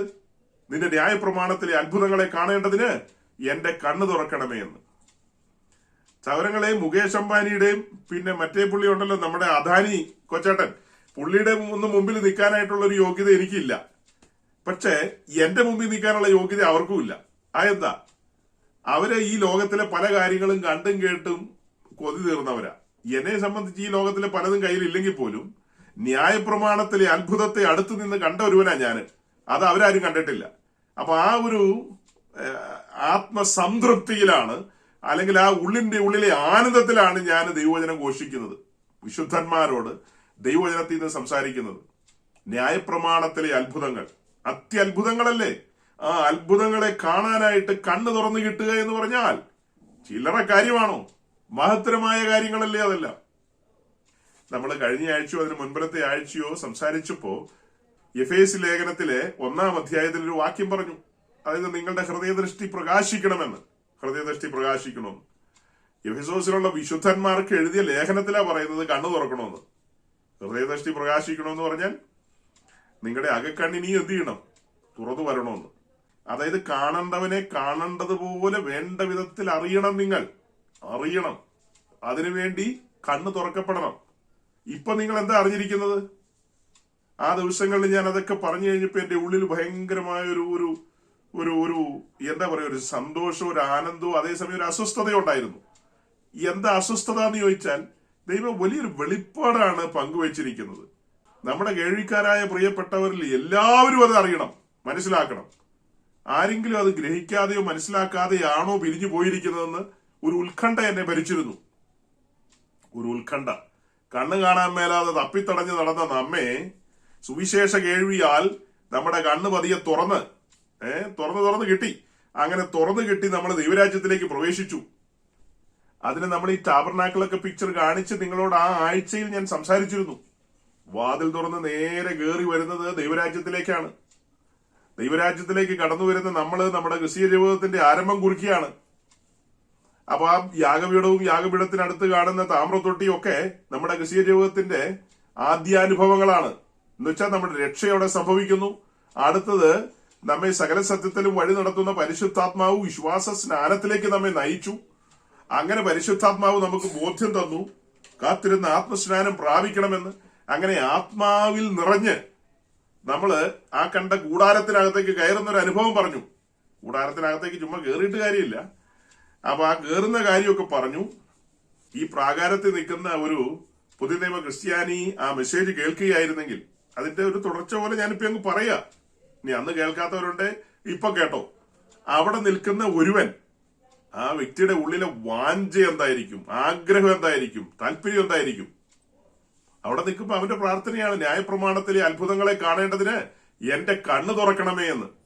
അതേ കാര്യം തന്നെയാണ് പൗലോസ് ലീഗ എഫേസോസുകാരോടും പറഞ്ഞത്. നിങ്ങളുടെ ഹൃദയദൃഷ്ടി ഇനിയും പ്രകാശിക്കണമെന്ന്. നിങ്ങളുടെ കണ്ണ് തുറന്ന് നിങ്ങളുടെ രക്ഷയെക്കുറിച്ചും ദൈവരാജ്യ പ്രവേശനത്തെക്കുറിച്ചും ഇത്യാദി കാര്യങ്ങളെല്ലാം നിങ്ങൾക്ക് മനസ്സിലായതുകൊണ്ടാണല്ലോ നിങ്ങൾ ആ ക്രൂശിന്റെ ചുവട്ടിൽ അടിയറവ് പറഞ്ഞത്, സമർപ്പിതരായി തീർന്നത്. പിന്നെയും ബോധ്യങ്ങൾ ലഭിച്ചതുകൊണ്ടാണല്ലോ നിങ്ങൾ ഇടം വലം നോക്കാതെ, മറ്റുള്ളവർ എന്ത് ചിന്തിക്കുമെന്ന് പോലും നോക്കാതെ, ഭാര്യ എന്ത് ചിന്തിക്കും, ഭർത്താവ് എന്ത് ചിന്തിക്കും, അല്ലെങ്കിൽ വേണ്ട അമ്മയപ്പന്മാർ എന്ത് ചിന്തിക്കും, സഹോദരങ്ങൾ എന്ത് ചിന്തിക്കും, ഞങ്ങളുടെ സൊസൈറ്റി ഭയങ്കരം അതിപുരാതനമായ ഞങ്ങളുടെ ആ കൂട്ടരൊക്കെ എന്ത് വിചാരിക്കുമെന്നൊന്നും വിചാരിക്കാതെ മുന്നിട്ടിറങ്ങിയില്ലേ വിശ്വാസ സ്നാനത്തിന്, അഥവാ മാമോദീസായിക്ക് വേണ്ടി ഇറങ്ങി തിരിച്ചില്ലേ? അതൊക്കെ വാസ്തവം തന്നെയാണ്. പക്ഷെ അവിടെ കൊണ്ട് നിന്നു പോകരുത്. അവിടെ കൊണ്ട് നിന്നു പോകരുത്. ഇനിയും മുൻപോട്ട് പ്രയാണമുണ്ട്. ക്രിസ്തീയ ജീവിതത്തിന്റെ ആദ്യത്തെ പടിക്കെട്ടിലേക്ക് കടക്കാനുള്ള ഒരുക്കം മാത്രമാണ് രക്ഷയ സ്നാനവും ആത്മസ്നാനവും എന്ന് പറയുന്നത്. ക്രിസ്തീയ ജീവിതത്തിന്റെ ആദ്യ പടിക്കെട്ടിലേക്ക് കയറുവാനുള്ള ഒരുക്കം മാത്രമാണ് ഈ പറഞ്ഞ കാര്യങ്ങളൊക്കെ. അപ്പൊ ഈ പറഞ്ഞ കാര്യങ്ങളൊക്കെ നമ്മുടെ ജീവിതത്തിൽ സംഭവിച്ചു കഴിയുമ്പോൾ നമ്മൾ ഡോക്ടറേറ്റ് ഒന്നും എടുത്തുന്ന ആരും ധരിക്കരുത്. നമ്മുടെ സഹോദരങ്ങളിൽ ആരോ പറഞ്ഞതുപോലെ ഇത് പഠിച്ചു മുന്നോട്ട് വന്നപ്പോൾ നമുക്ക് എന്ത് മനസ്സിലായി? ഇതൊരു സാഗരമാണെന്ന്. ഈ സാഗരത്തിൽ നിന്ന് 1/2 സ്പൂണോ 1/4 സ്പൂണോ ഒക്കെ നമ്മൾ എന്തെങ്കിലും ഒന്ന് നക്കി കുടിച്ചേട്ടോ ഉള്ളൂ. കുടിച്ചു തീർത്തേട്ടില്ല. 1 സ്പൂണൊന്നും കുടിച്ചേട്ടില്ല. അത്രയൊക്കെ കുടിച്ചിട്ടുള്ളൂ നമ്മള്. എന്നാല് ബഹുഭൂരിപക്ഷം വരുന്ന വിശ്വാസി സമൂഹത്തിന് ദാഹമില്ല, വിശപ്പില്ല. അതൊരു ഞെട്ടിപ്പിക്കുന്ന വിഷയമാണ്. നമ്മൾ സാധാരണ ഡോക്ടറുടെ മുമ്പിൽ പോയി ഇരിക്കാറില്ലേ?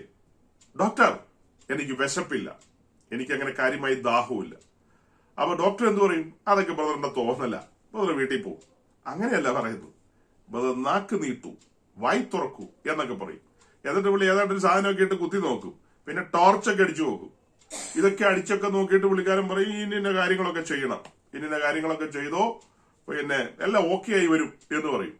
അങ്ങനെയൊക്കെ നമ്മളെ പുറത്ത് തോളത്ത് തട്ടി ഒക്കെ ആശ്വസിപ്പിച്ച് പുള്ളി പറഞ്ഞു കൊടുക്കും. അപ്പൊ അങ്ങനെ വിശപ്പില്ലാതെ വരുമ്പോ നമ്മൾ ഈ ഫിസിഷ്യനെയൊക്കെ കണ്ട് അല്ലെങ്കിൽ അതുമായി ബന്ധപ്പെട്ട പുള്ളിനെയൊക്കെ കണ്ട് കാര്യങ്ങൾ തിരക്കും, ന്യായമായിട്ട് തിരക്കും.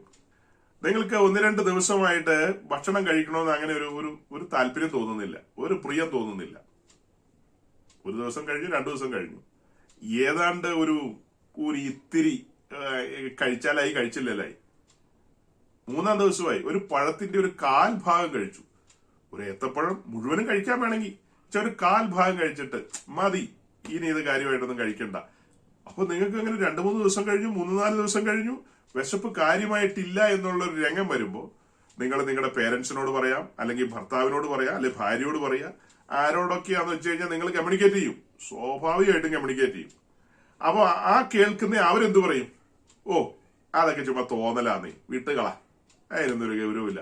അങ്ങനെ പറയോ അവരാരും അങ്ങനെ പറയില്ല. കാരണം അവർക്കൊക്കെ നിങ്ങളോട് പ്രിയമുണ്ട്. പ്രിയമുള്ളതുകൊണ്ട് അവരെന്ത് പറയും? നമുക്കിതൊന്ന് അന്വേഷിക്കണം, ഇതിന്റെ പിന്നിൽ എന്തോ കാര്യമുണ്ട്, ആ കാര്യം എന്താണെന്ന് നമുക്കൊന്ന് അന്വേഷിച്ച് അതിന്റെ ഉത്തരം കണ്ടെത്താമെന്ന് അവർ പറയും. അങ്ങനെ അവരും നിങ്ങളും ആരൊക്കെയാന്ന് വെച്ചാൽ അവരും നിങ്ങളും ഈ പറഞ്ഞ പുള്ളിനെ കാണാൻ പോകും, അപ്പോത്തിക്കരിയെ. അങ്ങനെ അപ്പോത്തിക്കരിയുടെ മുമ്പിൽ പോയി ഇരുന്ന് ഈ കാര്യങ്ങൾ പറയും. ആ സമയത്ത് ഞാൻ പറഞ്ഞത് പുള്ളി വാ തുറക്കാൻ പറയും. എന്നെ അനുസരണയാണെന്നറിയാവോ? വായി തുറക്കും, നാക്ക് നീട്ടാൻ പറയുമ്പോൾ മൊത്തം നീട്ടും. അങ്ങനെ ചെയ്യാവുന്ന കാര്യങ്ങളെല്ലാം നമ്മൾ ചെയ്യും. പക്ഷേ ഞെട്ടിപ്പിക്കുന്ന വിഷയം എന്താണെന്നറിയാവോ? ഞെട്ടിപ്പിക്കുന്ന വിഷയം, എനിക്ക് ഒത്തിരി സഹോദരന്മാരെ അറിയാം. സഹോദരിമാരെ പെൻഡിങ് വെക്കാം. എനിക്ക് ഒത്തിരി സഹോദരന്മാരെ അറിയാം. അവര് ഞായറാഴ്ച ഇങ്ങനെ എടുക്കും. ഇതെന്നെ ഇപ്പൊ കാണിച്ചത് പൊടി തട്ടിക്കളഞ്ഞാ കണ്ടത്. വല്ലതും മനസ്സിലായോ? പൊടി തട്ടിക്കളഞ്ഞു ഞായറാഴ്ച രാവിലെ. ഒരു ഊതി അതിലേക്ക്. കാരണം എത്ര വലിയ ഗ്രാനൈറ്റ് ഇട്ട വീടാന്ന് പറഞ്ഞാൽ ഇച്ചിരി പൊടിയൊക്കെ ഉണ്ടാവുമല്ലോ. അപ്പൊ അതൊക്കെ ഒന്ന് തട്ടിക്കളഞ്ഞ് ഒന്ന് ഊതിക്കളഞ്ഞിട്ട് ഞായറാഴ്ച എടുത്തോണ്ട് വരുന്നു. അവിടെ ചെല്ലുന്നു. അവിടെ ചെല്ലുമ്പോ എന്താ മേളം? അവിടെ സങ്കീർത്തനം തുറന്നു വെച്ചിരിക്കുകയാണ്. സങ്കീർത്തനം, അവിടെ ദാവീദിന്റെ സങ്കീർത്തനം തുറന്നു വെച്ചു. അങ്ങനെ ഒരു 1.25 മണിക്കൂർ ദാവീദിന്റെ സങ്കീർത്തനം. അപ്പൊ അതിനകത്ത് എന്താ പറഞ്ഞത്? പ്രാണന് വേണ്ടി ചെയ്ത കാര്യമാണോ പറഞ്ഞത്? ഒന്നുമല്ല പറഞ്ഞത്.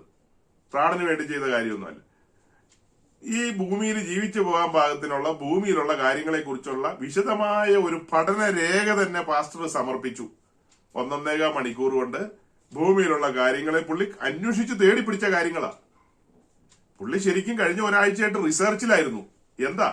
തന്റെ ആട്ടിൻകൂട്ടം വരുമ്പോ അവർക്ക് ഈ ഭൂമിയിലുള്ള കാര്യങ്ങൾ, അവർക്ക് അതാണല്ലോ ഇഷ്ടം. അത് റിസർച്ച് ചെയ്ത് വെച്ച കാര്യങ്ങളെല്ലാം വൈകാരികമായി, അതിവൈകാരികമായി, അതിന്റെ പൊടിപ്പും തൊങ്ങലും ഒക്കെ ചേർത്ത് ഒരിറ്റുപോലും അതിന്റെ ഗാംഭീര്യം കുറച്ചു കളയാതെ സങ്കീർത്തന പ്രബോധനത്തിലൂടെ അവരെ പ്രബോധിപ്പിച്ചു. അപ്പൊ അങ്ങനെ പ്രബോധനമൊക്കെ കേട്ട് നമ്മൾ പൊടി തട്ടി വീണ്ടും വീട്ടിലേക്ക് പോയി. പിന്നീട് അത് തുറക്കുന്നില്ലെന്നേ. പിന്നീട് തുറക്കുന്നില്ല. ആര് പറഞ്ഞു തുറക്കുന്നില്ലെന്ന്? ഇപ്പൊ ചിലർ ചിന്തിക്കുക, ഞങ്ങള് വൈകിട്ടത്തെ കുടുംബ പ്രാർത്ഥനയ്ക്ക് ഇത് തുറക്കാറുണ്ടല്ലോ. കുടുംബ പ്രാർത്ഥനയ്ക്ക് ദൈവത്തെ ഓർത്ത് തുറക്കാതിരിക്കുക, ഇത് അടച്ചു വെച്ചാലും മതി. നിങ്ങൾ സമയം കണ്ടെത്തി തനിച്ചിരിക്കണം ഇതിന്റെ ചോട്ടില്. കുടുംബ പ്രാർത്ഥനയ്ക്ക് ഇരിക്കുമ്പോ ഒരു അധ്യായം. ഇതൊക്കെ എവിടെന്നാ തുടങ്ങിയത്? പെന്തിക്കോസുകാരെ കണ്ടുപിടിച്ചാണോ ഈ കുടുംബ പ്രാർത്ഥനയ്ക്ക് ഒരു അധ്യായം വായിക്കുന്നത്? അതങ്ങ് പണ്ട് കാലത്ത് കാത്തലിക്സിനെ ഒഴിവാക്കാൻ നമുക്ക് സിറിയൻ ക്രിസ്ത്യൻസിന്റെ ഒക്കെ വീടുകളില് ഈ ബൈബിൾ വായന ഉണ്ടായിരുന്നു. ബൈബിളൊക്കെ വായിക്കുമായിരുന്നു. ആ വായന തന്നെ ഇങ്ങോട്ട് പോന്നു. പെന്തക്കോസ്തി വന്നു കഴിഞ്ഞിട്ട് വായനകൾ അവസാനിപ്പിക്കണം. എന്റെ ദൈവമേ, കുടുംബ പ്രാർത്ഥനയ്ക്ക് ബൈബിൾ വായിക്കേണ്ടെന്നല്ല, ശരിക്കും പെന്തക്കോസ്റ്റുകാര് വായനയെ അവസാനിപ്പിക്കണം. എന്നിട്ട് വചനം ധ്യാനിക്കാൻ ആരംഭിക്കണം. വിഷയങ്ങളെ പഠിക്കണം, ഗ്രഹിക്കണം, കാര്യങ്ങളെ ബോധ്യപ്പെടണം. അല്ലാതെ ചുമ്മാ ഈ മലവെള്ളം പോലെ ഒരു അധ്യായം വായിച്ചു വിട്ടിട്ട് കാര്യമില്ല. അങ്ങനെ വായിച്ചു വിട്ടിട്ട് എന്താ കാര്യം? അങ്ങനെ വായിച്ചു വിടുന്ന ധാരാളം പേരെ എനിക്കറിയാം. ഒരു പ്രയോജനമില്ല. അതേസമയം ഒരു ദാഹത്തോടെ, ഒരു വിശപ്പോടെ ഇതിന്റെ ഉള്ളടക്കത്തിലേക്ക് ഇറങ്ങിപ്പോണം. ഇതിന്റെ ഉള്ളടക്കത്തിലേക്ക് ഇറങ്ങണം. അങ്ങനെ ഇറങ്ങിച്ചെന്ന് അത് വായിച്ച് ധ്യാനിച്ച് അതിന്റെ കാമ്പും അതിന്റെ ഫലഭൂയിഷ്ടമായ കാര്യങ്ങളൊക്കെ അകത്തു വരണം. അപ്പൊ അതങ്ങനെ സംഭവിക്കുന്നില്ല. അതുകൊണ്ടാണ് ഞാൻ പറഞ്ഞത്, സ്വാഭാവികമായി 2-3 ദിവസം നമ്മൾ ഭക്ഷണം കഴിക്കാതിരുന്നാൽ നിശ്ചയമായും ഡോക്ടറെ കാണും. എന്റെ ഡോക്ടർ എനിക്ക് എന്താ പറ്റിയെന്ന് നോക്കെന്ന് പറഞ്ഞ് അവിടെ ചെന്ന് സങ്കടപ്പെടും. അതേസമയം നമ്മുടെ അകത്തെ മനുഷ്യനെ സംബന്ധിച്ച് ആത്മീയ ജീവിതത്തോടുള്ള ബന്ധത്തില് ഇങ്ങനെ ഒരു വിശപ്പുമില്ല, ദാഹവുമില്ല, ഒന്നുമില്ലെങ്കിൽ ആരും ഒരു ട്രീറ്റ്മെന്റ് നടത്താറില്ല. അതിനുവേണ്ടി ഒരു പാസ്റ്ററും ഉപവാസ പ്രാർത്ഥനയും വെക്കാറില്ല. എന്റെ സഭയിലെ ഇനിന്ന ആടുകള്, ആ ആടുകള് കുറെ ആയിട്ട് തീറ്റ എടുക്കുന്നില്ല, അതുകൊണ്ട് ഞാനൊരു ഉപവാസം വെക്കുകയെന്ന് പറയുന്ന ഉപദേശിമാര് ഞാൻ അങ്ങനെ കണ്ടിട്ടില്ല സഹോദരങ്ങളെ. നിങ്ങൾ ആരെങ്കിലും അങ്ങനെ കണ്ടിട്ടുണ്ടോ? വിശ്വാസികൾ തീറ്റ എടുക്കുന്നില്ല, വളർച്ച കാണിക്കുന്നില്ല. അവരുടെ ആ 6ാം വാരി ഉണ്ടല്ലോ, 6ാം വാരി എന്ന് വെച്ചാൽ അങ്ങനെ ഒരു വാരിയുണ്ട്. ഇങ്ങനെ നമ്മുടെ ഈ ഭക്ഷണമൊക്കെ കാര്യമായിട്ട് കഴിക്കാത്ത പിള്ളേരെയൊക്കെ നമ്മുടെ ഈ ആഫ്രിക്കയിലൊക്കെ വാഷ് യോർക്കർ എന്ന് പറയുന്ന ഒരു രോഗമുണ്ട്.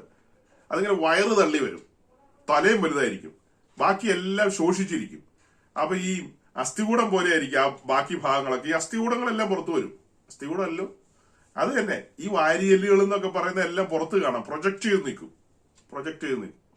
അങ്ങനത്തെ കോലത്തില് വിശ്വാസികൾ നിൽക്കുന്നത് കാണുമ്പോ, അല്ലെങ്കിൽ ആട്ടുകൂട്ടം നിൽക്കുന്നത് കാണുമ്പോ ആട് ഒരിലയും തിന്നുന്നില്ലെന്നേ. ഈ കാടിവെള്ളമൊക്കെ മുമ്പിൽ വെച്ചു കൊടുത്തിട്ട് ആട് തട്ടിക്കളയുക. 2025 ആദ്യ മാസത്തിലെ ആദ്യത്തെ മെസ്സേജിലാകട്ടോ പാസ്റ്റർ ഇത് പറയുന്നത്.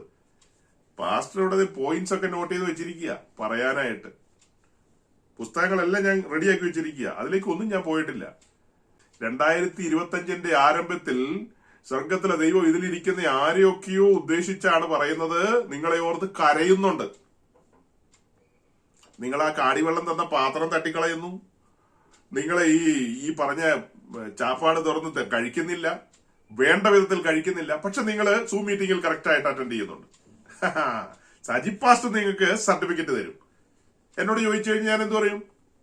ഗബ്രിയേലും മീകായലും ചോദിച്ചാൽ പറയും, ഗബ്രിയേലെ ഇത്തിരി മാറി നിൽക്ക്, ഞങ്ങളുടെ വിശ്വാസികളൊക്കെ മിടുക്കരാണ്, അവരോട് സാക്ഷ്യം പറയാൻ പറഞ്ഞാൽ സാക്ഷ്യം പറയും, മറ്റെന്ത് കാര്യം പറയാൻ പറഞ്ഞാലും പറയും. ഏത് കാര്യത്തിനും അവർ മുൻപന്തിയിലാണ്, എല്ലാത്തിലും മുൻപന്തിയിലാണ്. പിന്നെ അവര് ഒന്നും കഴിക്കുന്നില്ലെന്നൊക്കെ ചുമ്മാ കിമ്മനന്ദി പറയരുതെന്ന് പറയും, അല്ലേ? കരക്കമ്പിയോ എന്താ ഇതിന് പറയാ? ഗബ്രിയേലും മീകായലും ഞങ്ങളുടെ വിശ്വാസികളെ കുറിച്ചൊന്നും ആവശ്യമില്ലാത്ത ഒരു വർത്തമാനവും പറയണ്ടെന്ന് പറയും. അങ്ങനെ പറഞ്ഞിട്ടോ വല്ല കാര്യമുണ്ടോ? എല്ലാം നഗ്നവും മലർന്നുമായി കിടക്കുകയല്ലേ അവിടെ. എല്ലാം റെക്കോർഡിങ് നടന്നുകൊണ്ടിരിക്കുക കേട്ടോ.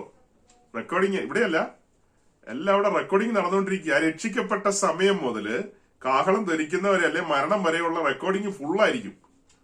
അത് ഇപ്പൊ ഇവര് പറഞ്ഞ പോലെ ഇടയ്ക്ക് പാസ്റ്റർ സൗണ്ട് ബ്രേക്ക് ആയി എന്നൊക്കെ പറയുന്നത്, അവിടെ ബ്രേക്ക് ഒന്നും ഉണ്ടാവില്ല. 5G 6G ഒന്നും അല്ല അവിടെ റെക്കോർഡിങ്ങിന് ഉപയോഗിക്കുന്നത്.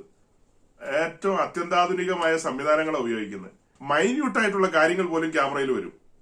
അത്ര വില കൂടിയ ലെൻസുകളല്ലേ ഉപയോഗിക്കുന്നത്. അത് കാണിച്ചു തരും അവിടെ ചെല്ലുമ്പോ. മീഖായിൽ പേര് വിളിക്കും, എന്നിട്ട് പറയും ഇന്നതുപോലെയാണ് കാര്യങ്ങൾ എന്നുള്ളത് കാണിച്ചു തരും. അപ്പൊ ഈ പ്രസംഗം കേട്ടുകൊണ്ടിരിക്കുമ്പോ ഓർത്തോ, ഈ കഴിഞ്ഞുപോയ വർഷങ്ങളിൽ നിങ്ങളോട് ദൈവവചനം പറഞ്ഞ് നിങ്ങളെ ബുദ്ധി ഉപദേശിച്ച ഒരു ദൈവദാസൻ എന്നുള്ള നിലയിൽ 2025 ഇപ്പൊ 25ലേക്ക് വന്നല്ലോ, നിങ്ങൾ എന്നോട് കാണിക്കുന്ന സ്നേഹവും കരുതലും കനിവും, ഇപ്പൊ ഉപദേശിമാർക്ക് സ്വോത്ര കാഴ്ച കൊടുക്കുക എന്നൊക്കെ പറയുമല്ലോ, 31-ാം തീയതി രാത്രി പറയുമല്ലോ, എല്ലാം ഊരിക്കോ ബക്കറ്റിലേക്ക് ഇട്ടോളാൻ പറയുമല്ലോ. അങ്ങനെ ഒന്നും ഇവിടെ ആരും ഊരാൻ പറയുന്നില്ല, ഇട്ടോളാനും പറയുന്നില്ല. ആകെ ചോദിക്കുന്ന എന്താ, ഇത്രയേ ഉള്ളൂ, ആ പഴയ വിശപ്പിലേക്കും ദാഹത്തിലേക്കും ഒന്ന് മടങ്ങി വരണം. കഴിഞ്ഞ സൺഡേയില് പ്രസംഗിച്ചപ്പോ ഞാനൊരു സൂചന പറഞ്ഞിരുന്നു. അതായത് ദൈവത്തിന്റെ നദിയിൽ വെള്ളം നിറഞ്ഞിരിക്കുകയാണ്, ആ നദിയിൽ ഇറങ്ങാൻ ഉത്സാഹിക്കണം, ആ നദിയിലേക്ക് ഇറങ്ങണം, ആഴത്തിലേക്ക് ഇറങ്ങണം. നരിയാണിയോളമല്ല, മുട്ടോളമല്ല, അരയോളമല്ല, സ്വർഗത്തിലെ ദൈവം നമ്മെ ഇറക്കാൻ ആഗ്രഹിക്കുകയാണ്. തന്റെ പരിശുദ്ധാത്മാവ് കൈപിടിക്കാൻ തയ്യാറാണ്. നമ്മൾ പലവിധമായ ചിന്തകളിൽ നിന്നൊക്കെ ഒന്ന് വേറിട്ട് വരണം. അങ്ങനെ പലവിധമായ ചിന്തകളിൽ നിന്നൊക്കെ വേറിട്ട് വന്ന് ദൈവവചനത്തിന് മുമ്പാകെ ചടഞ്ഞു കൂടണം, വചനം ധ്യാനിക്കണം. അപ്പോഴാണ് തീ കത്തുന്നത്. വചനം ധ്യാനിച്ചുകൊണ്ടിരിക്കുമ്പോഴാണ് ആത്മാവ് കൈ പിടിച്ച് നമ്മെ നദിയിലേക്ക് ഇറക്കുന്നത്. അപ്പൊ ഇത് രണ്ടും കണക്റ്റഡ് ആണ്. അപ്പോസ്തലനായ പത്രോസ് പറയുന്നത് രക്ഷയ്ക്കായി വളരുവാൻ വചനമെന്ന മായമില്ലാത്ത പാല് കുടിക്കണമെന്ന, വചനമെന്ന മായമില്ലാത്ത പാല് കുടിക്കണമെന്ന്. നമ്മുടെ ഇവിടെ അങ്ങനെ പാല് കുടിക്കേണ്ട 1-2 പേരൊക്കെ ഉള്ളൂ. ബാക്കി എല്ലാം പാലുകുടിയൊക്കെ നിർത്തിയതാ. ബാക്കി എല്ലാം മൂത്ത വിശ്വാസികളാ. ഒന്ന് രണ്ട് പേരുണ്ട്. അപ്പൊ അവര് പാല് കുടിച്ചോട്ടെ, അവർക്ക് നമുക്ക് പാല് കൊടുക്കാം, അവർ കുടിക്കട്ടെ. ബാക്കിയുള്ളവരെ സംബന്ധിച്ച് ഇനി പാല് കുടിക്കുകയല്ലോ. എബ്രായ ലേഖനത്തിൽ പറയുന്നത് പോലെ കാലം നോക്കിയാൽ ഉപദേഷ്ടാക്കന്മാരാകേണ്ടവരാ, കാലം നോക്കിയാൽ ഉപദേഷ്ടാക്കന്മാരാകേണ്ടവരാ. അങ്ങനെ ഉപദേഷ്ടാക്കന്മാരായി ആ തലയെടുപ്പിൽ നിൽക്കേണ്ടവരാണ്. അവര് കട്ടിയായ കാര്യങ്ങൾ ചവച്ചരച്ച് ഭക്ഷിച്ച് അതിന്റെ ജീവരസം അകത്തേക്കെടുത്ത് ആത്മാവിൽ കരുത്തുള്ളവരായി തലയെടുപ്പുള്ളവരായി നിൽക്കണം, തലയെടുപ്പുള്ളവരായി നിൽക്കണം. ഈ കഴിഞ്ഞ ദിവസം ഒരു ദേവദാസന്റെ അമ്മ എന്നെ വിളിച്ചു. ആ അമ്മ എന്നോട് സംസാരിച്ചു വന്നപ്പോ അവര് വടക്കേ ഇന്ത്യയിലാണ് വേല ചെയ്യുന്നത്. അപ്പൊ അവിടുത്തെ കാര്യങ്ങളും ഒക്കെ ഇങ്ങനെ പല കാര്യങ്ങളും ഒക്കെ പറഞ്ഞു. അങ്ങനെ പറഞ്ഞു വന്ന കൂട്ടത്തിൽ പറയാ, ഇപ്പൊ ഒരു പുതിയ ഇടപാട് വന്നിട്ടുണ്ട്. അതായത് ഈ വടക്കേ ഇന്ത്യയിലൊക്കെ, ഇവിടെ വടക്കേ ഇന്ത്യയിലെ ദേവദാസന്മാർ ഇരിപ്പുണ്ടായിരുന്നു. അവിടെയൊക്കെ ഈ സത്സംഗുകളുണ്ട്. അതായത് ഇന്ന ഗുരുവിന്റെ സത്സംഗ്. അപ്പൊ ഒരു 1,00,000 പേര് വരും, പാട്ട്, പ്രാർത്ഥന, ഭജന എന്നൊക്കെ പറഞ്ഞ് അവരിങ്ങനെ കൂടും. അതുപോലെയുള്ള പലതരം സത്സംഗുകൾ ഇപ്പൊ ഉദയം ചെയ്തിട്ടുണ്ട്. ആ സത്സംഗുകളോടുള്ള ബന്ധത്തില് അവര് യേശു ക്രിസ്തുവിലൂടെയുള്ള ആ സന്തോഷം, സ്നാനമൊന്നുമില്ല, സ്നാനപ്പെടാനേ പാടില്ല. അങ്ങനെ ആ യേശു ക്രിസ്തുവിലൂടെ എല്ലാത്തിനെയും ഇസായി ആക്കി മാറ്റുന്നു. എല്ലാത്തിനെയും ഇസായി ആയി എന്നാ പറയുന്നത്. നമ്മൾ മുന്നമേ കേട്ടിരിക്കുന്നത് രക്ഷിക്കപ്പെടാതെ ആണെങ്കിലും ആളുകളെ സ്നാനപ്പെടുത്തി ഇങ്ങനെ ആളെ ചേർക്കുന്ന പരിപാടിയൊക്കെ കേട്ടിട്ടുണ്ട്. ഇപ്പൊ അങ്ങനെയല്ല, സ്നാനം പോലും വേണ്ട, അല്ലാതെ തന്നെ ആളുകളെ ഇങ്ങനെ കൂട്ടിക്കൊണ്ട് എല്ലാത്തിനും ഇസായി ആക്കുന്നു എന്ന്. അപ്പൊ എനിക്കതൊരു പുതിയ അറിവായിരുന്നു, അതൊരു പുതിയ അറിവാ. ഏതായാലും ഡൽഹിയില് അങ്ങനെ ഒരു ഉപദേശി ആളുകളെ കൈകാര്യം ചെയ്യുന്നതായിട്ട് അറിയാം. പുള്ളി പുതുതായിട്ട് വെളിപ്പാട് പ്രാപിച്ച ആളാ, ഭയങ്കര വെളിപ്പാടാ പുള്ളിയുടെ കയ്യില്. പുള്ളി പറയുന്ന ഈ സ്നാനം അഥവാ മാമോദീസ എന്നൊക്കെ പറയുന്ന യഹൂദന്മാർക്കുള്ളതാണ്, അത് ജാതികളിൽ നിന്ന് വന്നവർക്കുള്ളതല്ല, അത് ഈ ജാതികളിൽ നിന്ന് വരുന്നവർക്ക് കൊടുക്കേണ്ടതല്ല. മത്തായി 28 പറയുന്നത് ശിഷ്യന്മാരോടാണ്, നിങ്ങൾ ഭൂലോകത്തിലൊക്കെയും പോയി ഈ പറഞ്ഞ നിലയിൽ സുവിശേഷം അറിയിച്ച് സകല രാഷ്ട്രങ്ങളെയും ദൈവരാജ്യത്തേക്ക് കൊണ്ടുവരണം. അല്ലെങ്കിൽ സകല രാഷ്ട്രം മീൻസ് സകല രാഷ്ട്രങ്ങളിലുള്ള മനുഷ്യരെ കൊണ്ടുവരണമെന്നാണല്ലോ അതിന്റെ മീനിങ്. അതിന്റെ വെളിപ്പാട് അവർ കൊടുക്കുന്നത് സകല രാഷ്ട്രങ്ങളിലുള്ള യഹൂദന്മാരെ വിളിച്ചോണ്ട് വന്ന് ക്രിസ്ത്യാനികളാക്കുക, അതാണ് അതിന്റെ ഉദ്ദേശം. അപ്പൊ ജാതികളോടുള്ള ബന്ധത്തിൽ അവർ സുവിശേഷം കേട്ട് രക്ഷിക്കപ്പെടുക, ദാറ്റ്സ് ഓൾ. അവിടെ അവസാനിച്ചു. ഇനി വേറെ ഒരു കലാപരിപാടി ഇല്ല. അതിപ്പോ വളരെ വ്യാപകമായിക്കൊണ്ടിരിക്കുകയാണ്. ആ വടക്കേ ഇന്ത്യയിലെ ആ ഒരു ടീച്ചിങ് കേരളത്തിലെ പല പാസ്റ്റേഴ്സിനെയും പിടിച്ചു കഴിഞ്ഞു. എനിക്കറിയാവുന്ന ഒരു 4-5 പാസ്റ്റർമാര്, മെയിൻ ലൈൻ പെന്തിക്കോസ്റ്റിലുള്ള ഒരു 4-5 പാസ്റ്റർമാര് ആ ട്രാക്കിലേക്ക് മാറിക്കഴിഞ്ഞു. അപ്പൊ ഇങ്ങനെ പലതര ഉപദേശങ്ങൾ മുളച്ചു പൊന്തിക്കൊണ്ടിരിക്കുന്ന ഒരു സമയമാണ് സഹോദരങ്ങളെ. അതിനിടയിലാണ് ഞാൻ പറയുന്നത്, ദൈവത്തിന്റെ ആത്മാവിന്റെ ഒരു നടത്തിപ്പ് വന്നതുകൊണ്ടാണ് ഞാൻ ഒരുക്കി വെച്ച വിഷയത്തിലേക്ക് കടക്കാതെ ഈ വിഷയം നിങ്ങളുടെ മുമ്പിൽ കൊണ്ടുവരുന്നത്. ഈ വർഷത്തിന്റെ ആരംഭത്തില് വചനത്തിനായുള്ള ഒരു വിശപ്പില്ലാത്ത ആരെങ്കിലും എന്നെ കേൾക്കുന്നുണ്ടെങ്കിൽ സഹോദരങ്ങളെ കൺഫസ് ചെയ്യണം. നിശ്ചയമായും നമുക്ക് വെളിപ്പാട് പുസ്തകത്തിൽ നിന്നൊന്നും ഒത്തിരി ഇന്ന് പ്രസംഗിക്കാനില്ല. അതിലും വലിയ വെളിപ്പാടായി പറഞ്ഞു തരുന്നത്, വചനത്തിനു വേണ്ടിയ വിശപ്പും ആത്മാവിനു വേണ്ടിയുള്ള ദാഹവും ഇല്ലെങ്കിൽ ക്രിസ്തീയ ജീവിതം മുരടിച്ചു പോവും. അങ്ങനെ ഒരു മുരടിച്ച അനുഭവം അല്ല നമ്മിൽ നിന്ന് ദൈവം ആഗ്രഹിക്കുന്നത്. നമ്മുടെ ക്രിസ്തീയ ജീവിതം മുരടിച്ചിരിക്കാനാണോ? ഒരിക്കലുമല്ല. നാം ആത്മാവിൽ സന്തോഷിക്കേണ്ടവരാണ്, നമ്മുടെ രക്ഷയിൽ സന്തോഷിക്കണം. നമ്മൾ തുടക്കത്തിൽ കേട്ട വാക്യം എന്താ? സകല ഭക്തന്മാരുമായുള്ളവരെ കൂടി വരുവീൻ, അവനെന്റെ പ്രാണനു വേണ്ടി ചെയ്ത കാര്യങ്ങൾ ഞാൻ വിവരിക്കാൻ കഴിയണം. നമുക്ക് വിവരിക്കാൻ കഴിയണമെങ്കിൽ നമ്മൾ വചനം ഭക്ഷിക്കണം, അല്ലെ? നാം ആകുന്ന ആട്ടിൻകൂട്ടം. നമ്മളോടുള്ള ബന്ധത്തിൽ പുതിയ നിയമ വീക്ഷണത്തിൽ നമ്മുടെ പഠനം എങ്ങനെയാ പോകുന്നത്? നാം ആണ് ദൈവത്തിന്റെ മന്ദിരം. ഈ മന്ദിരത്തിലെ പുരോഹിതന്മാർ നാം തന്നെയാണ്. ഈ മന്ദിരത്തിലെ ബലിപീഠത്തിൽ അർപ്പിക്കേണ്ട യാഗവസ്തു നമ്മൾ തന്നെയാണ്. യാഗത്തോടുള്ള ബന്ധത്തിൽ നമ്മൾ പഠിച്ചിട്ടുള്ളത് എന്താ? യാഗമൃഗം ഊനമില്ലാത്തതായിരിക്കണം. അങ്ങനെ നാം ആകുന്ന യാഗമൃഗത്തെ അഥവാ ഊനമില്ലാത്ത യാഗമൃഗത്തെ ദൈവസന്നിധിയിൽ നമ്മൾ സമർപ്പിക്കുകയാണ്. ഇനി അടുത്തപടി നമ്മൾ ദൈവസന്നിധിയിൽ സത്യാരാധനയ്ക്ക് വരുമ്പോൾ നമ്മൾ തുടങ്ങുന്നത് എങ്ങനെയാ? അധരഫലം എന്ന സ്തോത്രയാഗത്തിലല്ലേ ആരംഭിക്കുന്നത്. നമ്മൾ അർപ്പിക്കുന്ന ഓരോ സ്തോത്രയാഗവും ഊനമില്ലാത്തതായിരിക്കണം. ഊനമില്ലാത്ത സ്തോത്രയാഗങ്ങൾ അർപ്പിക്കുന്നതിനെ കുറിച്ച് പഴയ നിയമ ഭാഗങ്ങളെ ചേർത്ത് വെച്ച് നമ്മൾ ചിന്തിക്കുമ്പോൾ അത് ഓരോ കാളകളെ അർപ്പിക്കുന്നതിന് തുല്യമായിട്ടാണെന്നാണല്ലോ എഴുതിയിരിക്കുന്നത്. കാളകളെ അർപ്പിക്കുന്നു എന്നുള്ളതാണ് എഴുതിയിരിക്കുന്നത്. അപ്പൊ ആ അർപ്പിക്കുന്ന കാളകളും അല്ലെങ്കിൽ ആടുകളും എന്നൊക്കെയുള്ള നിലയിലേക്ക് അത് പരിഗണിക്കണമെങ്കിൽ ഊനമില്ലാത്തതായിരിക്കണം. അതിന് നമ്മള് ദൈവത്തിന്റെ വചനമാകുന്ന ഈ പുൽപ്പുറങ്ങളിൽ മേയണം, നിരന്തരം മേയണം. ഈ പുൽപ്പുറങ്ങളിൽ മേഞ്ഞ് അങ്ങനെ കരുത്തു പ്രാപിച്ച് ദൈവസന്നിധിയിലേക്ക് കടന്നു വരണം. അങ്ങനെ ദൈവസന്നിധി കടന്നു വന്നാണ് സത്യാരാധനയ്ക്ക് വേണ്ടി ഒരുങ്ങേണ്ടത്. ആരാധനയ്ക്ക് വേണ്ടി ഒരുങ്ങുന്നവൻ വചനം ധ്യാനിക്കണം, വചനം ഭക്ഷിക്കണം. അതായത് ഈ പുൽപ്പുറത്തിൽ സഞ്ചരിക്കണം. പുൽപ്പുറത്തിൽ സഞ്ചരിക്കുകയല്ല, പുൽപ്പുറത്തിൽ മേയണം. മേഞ്ഞ് ഇളം പുല്ലുകളും എല്ലാ പുല്ലുകളും ഭക്ഷിച്ച് ആ കരുത്തും ബലത്തിലുമാണ് നമ്മൾ കൂട്ടായ്മകളിലേക്ക് കടന്നു വരുന്നത്. അങ്ങനെ കൂട്ടായ്മയിലേക്ക് കടന്നു വന്ന് വിശുദ്ധന്മാർ മുഴങ്കാൽ മടക്കുമ്പോൾ, ഇപ്പൊ നിങ്ങൾ പറയായിരിക്കും ഞങ്ങളുടെ ചർച്ചിൽ കസേരയാന്ന്. അതൊന്നും സാരമില്ലെന്നേ, കസേര എന്തുവാട്ടെ. ഞാൻ എന്റെ അനുഭവങ്ങൾ ഓർത്ത് പറയുക. എന്റെ വിശ്വാസ ജീവിതത്തിന്റെ ആരംഭകാലങ്ങളിലൊക്കെ ഓരോ ഞായറാഴ്ച വരാൻ ഞാൻ കൊതിക്കുമായിരുന്നു. ഓരോ ഞായറാഴ്ച എന്തെന്ന് എനിക്കറിയില്ല.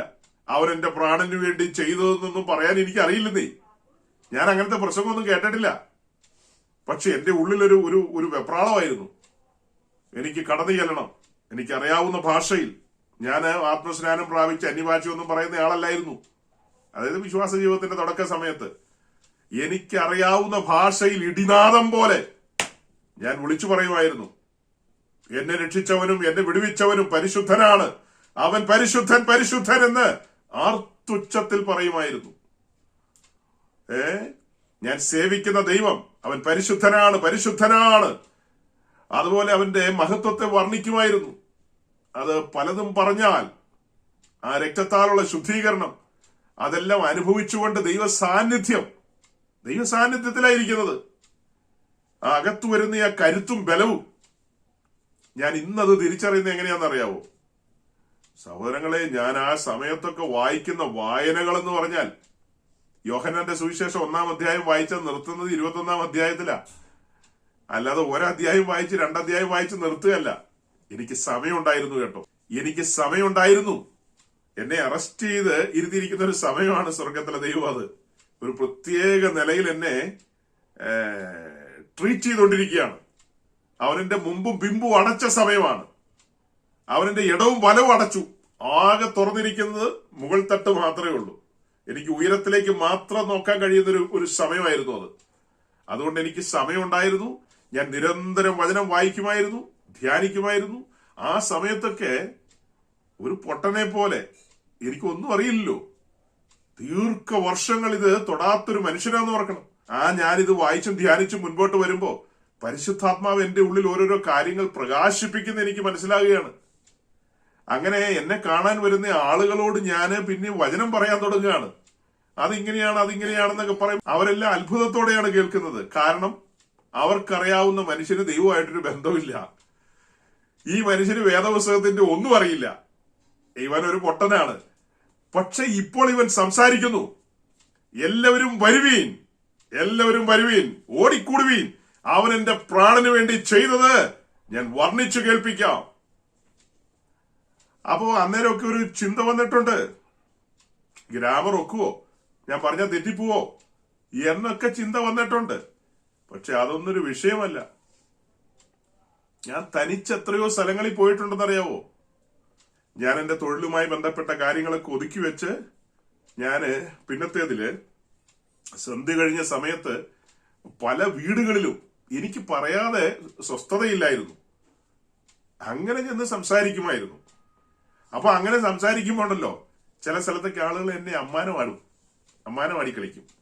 അമ്മാനമാടി കളിക്കുമ്പോഴാണ് ഞാൻ മനസ്സിലാക്കുന്നത്, ഇതൊന്നും എനിക്ക് അറിയില്ലല്ലോ, ഇതൊന്നും അറിയാതെയാണോ ഞാന് അവൻ എന്റെ പ്രാണന് വേണ്ടി ചെയ്തത് പിടിച്ചോ എന്ന് പറഞ്ഞൊക്കെ ചെന്ന് കഴിഞ്ഞാ 100 ചോദ്യങ്ങളാ വരുന്നത്.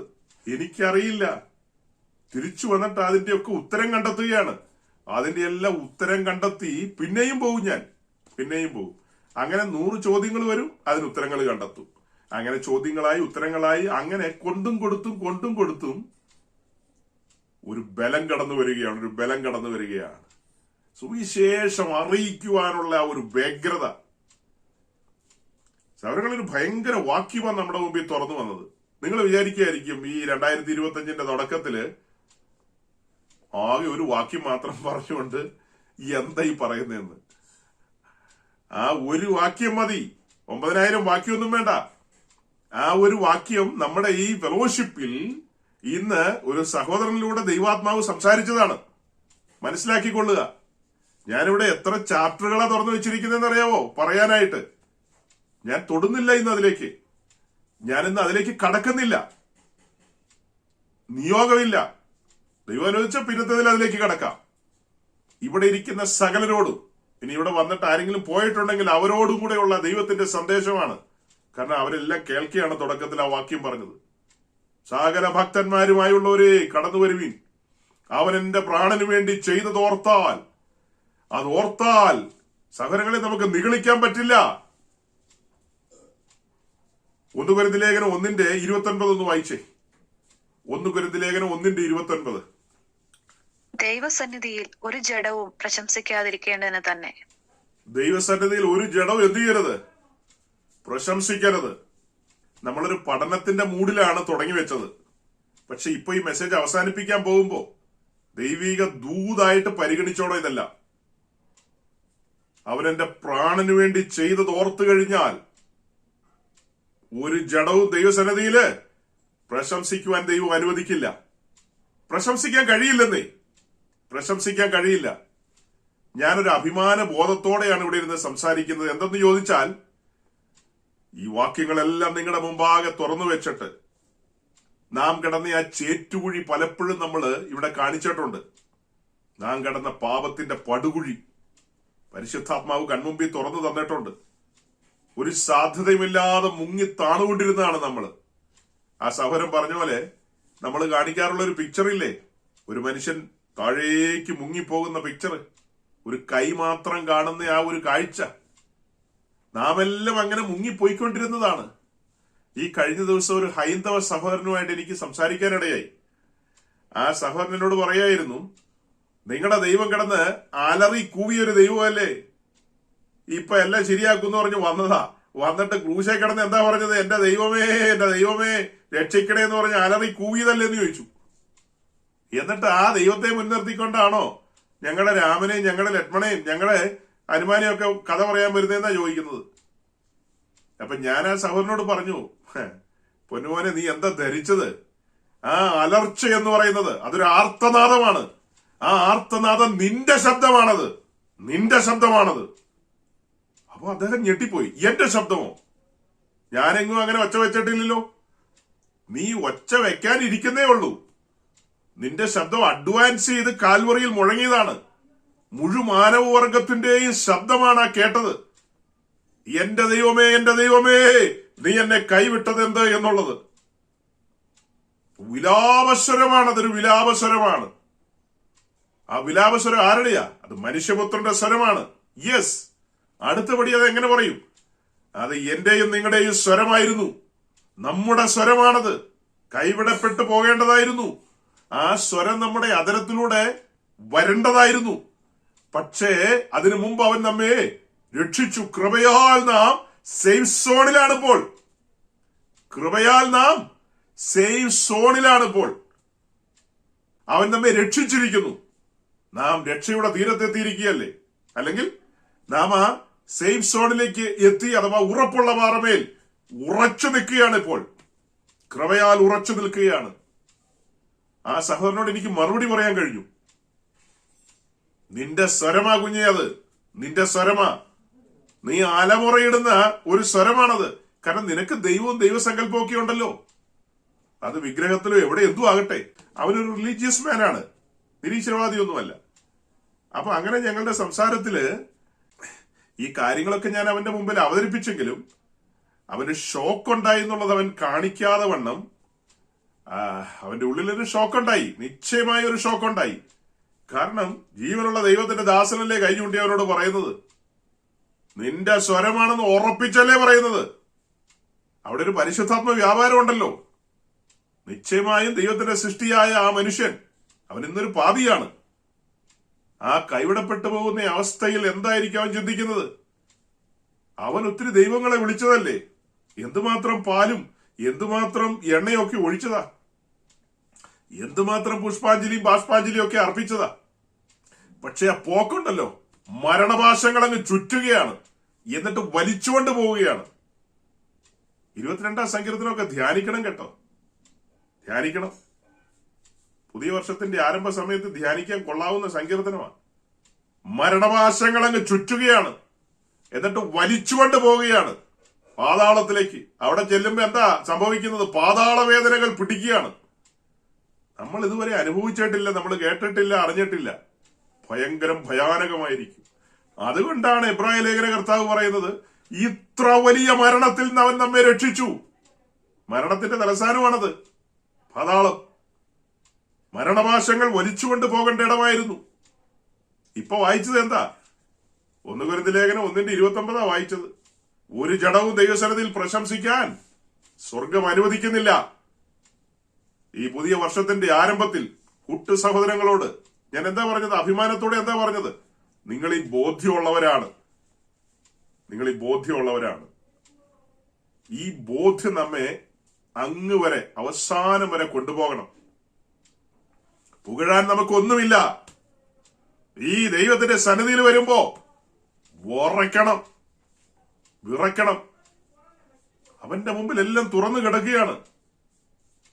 ഇന്നെന്ന പോലെ നമുക്ക് കാണാം കിടന്ന സ്ഥലത്ത് നിന്ന് നമ്മെ ഈ കൊണ്ടുവന്നിരിക്കുന്ന ഇടം. പിന്നത്തേതിൽ നമ്മൾ ദൈവസന്നിധിയിലേക്ക് ചെല്ലുമ്പോൾ അത് പിന്നത്തെ കാര്യം. ഇപ്പോ നാം ആത്മാവിൽ ഈ ഭൂമി ജീവിച്ചിരിക്കുമ്പോ നാം ദൈവസന്നിധിയിൽ നിൽക്കുമല്ലോ. ആ നിൽക്കുന്ന ഓരോ സമയവും ഓർക്കണം. നിൽക്കുന്ന സമയം എന്ന് വെച്ചാൽ 24/7 നമ്മൾ ദൈവസന്നിധിയിലാ. സ്വർഗം അവന്റെ സിംഹാസനം, ഭൂമി അവന്റെ പാദപീഠമാണ്. നാം ആ പാദപീഠത്തെങ്കിലല്ലേ ഇരിക്കുന്നത്, നാം ആ പാദപീഠത്തെങ്കിലാണ് ഇരിക്കുന്നത്. അതുകൊണ്ടാണ് പറയുന്നത്, ആ 7 കണ്ണും നമ്മെ നോക്കിക്കൊണ്ടിരിക്കുക. നമ്മുടെ ഹൃദയത്തിന്റെ നിലകൾ. ഈ വചനത്തിന് വേണ്ടി ദാഹമുണ്ടോ? ന്യായപ്രമാണത്തിന്റെ അത്ഭുതങ്ങളെ കാണേണ്ടതിന് മഹാരാജാവിന്റെ ഉള്ളിലെ വാഞ്ച എന്തായിരുന്നു? അദ്ദേഹം മഹാരാജാവാണ്, എല്ലാം ഉണ്ട്, സകലതുമുണ്ട്, ഇട്ടുമൂടാനുള്ളതുണ്ട്. പക്ഷെ അദ്ദേഹം അതിലൊന്നും അല്ല ശ്രദ്ധിക്കുന്നത്. അദ്ദേഹം പറയുന്നത് എന്താ? ന്യായപ്രമാണത്തിലെ അത്ഭുതങ്ങളെ കാണേണ്ടതിന് കണ്ണ് തുറന്നു തരണമെന്നാ പറയുന്നത്. ആ വാഞ്ച നമ്മുടെ ഉള്ളിലുണ്ടോ?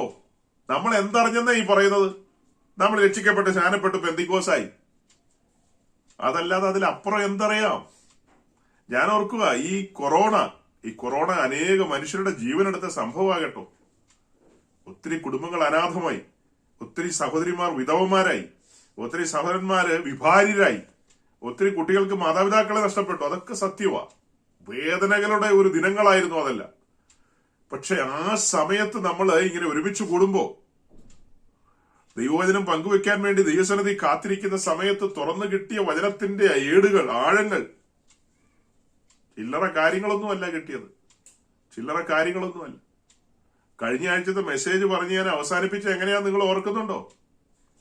എന്നെ ഏറ്റവും ഭയങ്കരമായി കോൾമയിൽ കൊള്ളിച്ചൊരു വിഷയമാണ് നിങ്ങളുടെ മുമ്പിൽ അവതരിപ്പിച്ചത്. അത് കേട്ട ഒരാള് പറയാ, അങ്ങനെ ഏതാണ്ടൊക്കെ പറഞ്ഞെന്ന്. അതെങ്ങനെയാ അങ്ങനെയൊക്കെ പറയാൻ തോന്നുന്നത്? ഏതാണ്ടാണോ ഞാൻ പറഞ്ഞത്? ഞാൻ മെസ്സേജിന്റെ ഒടുവിലേക്ക് വന്നപ്പോ നിങ്ങളുടെ മുമ്പാകെ വെച്ച കാര്യം എന്താ? ഇസ്രായേലിന്റെ നടുവിലുണ്ടായിരുന്ന പെട്ടകം, ആ പെട്ടകം പിടിക്കപ്പെട്ട് ഫെലിസ്തീന് കൊണ്ടുപോയി. എന്നാൽ അത് മടക്കി കൊണ്ടുവന്നു, ഇസ്രായേലിന്റെ കോമ്പൗണ്ടിൽ വന്നു കഴിഞ്ഞു. എന്നാൽ അത് യെരുശലേമിലേക്ക് കൊണ്ടുവരുവാനായിട്ട് ദാവീദ് ഉത്സാഹിച്ചെങ്കിലും സാധിച്ചില്ല. അനിഷ്ട സംഭവങ്ങൾ ഉണ്ടായി. അങ്ങനെ പെട്ടകം വിശ്രമിക്കുകയാണ്. ആദ്യം അമീനാദാബിന്റെ വീട്ടിൽ വിശ്രമിച്ചു, പിന്നീട് ഓബേദേദോമിന്റെ വീട്ടിൽ വിശ്രമിക്കുന്നു. ആ പെട്ടകം പിന്നത്തേതിൽ ദാവീദ് യെരുശലേമിലേക്ക് കൊണ്ടുവരുന്നുണ്ട്.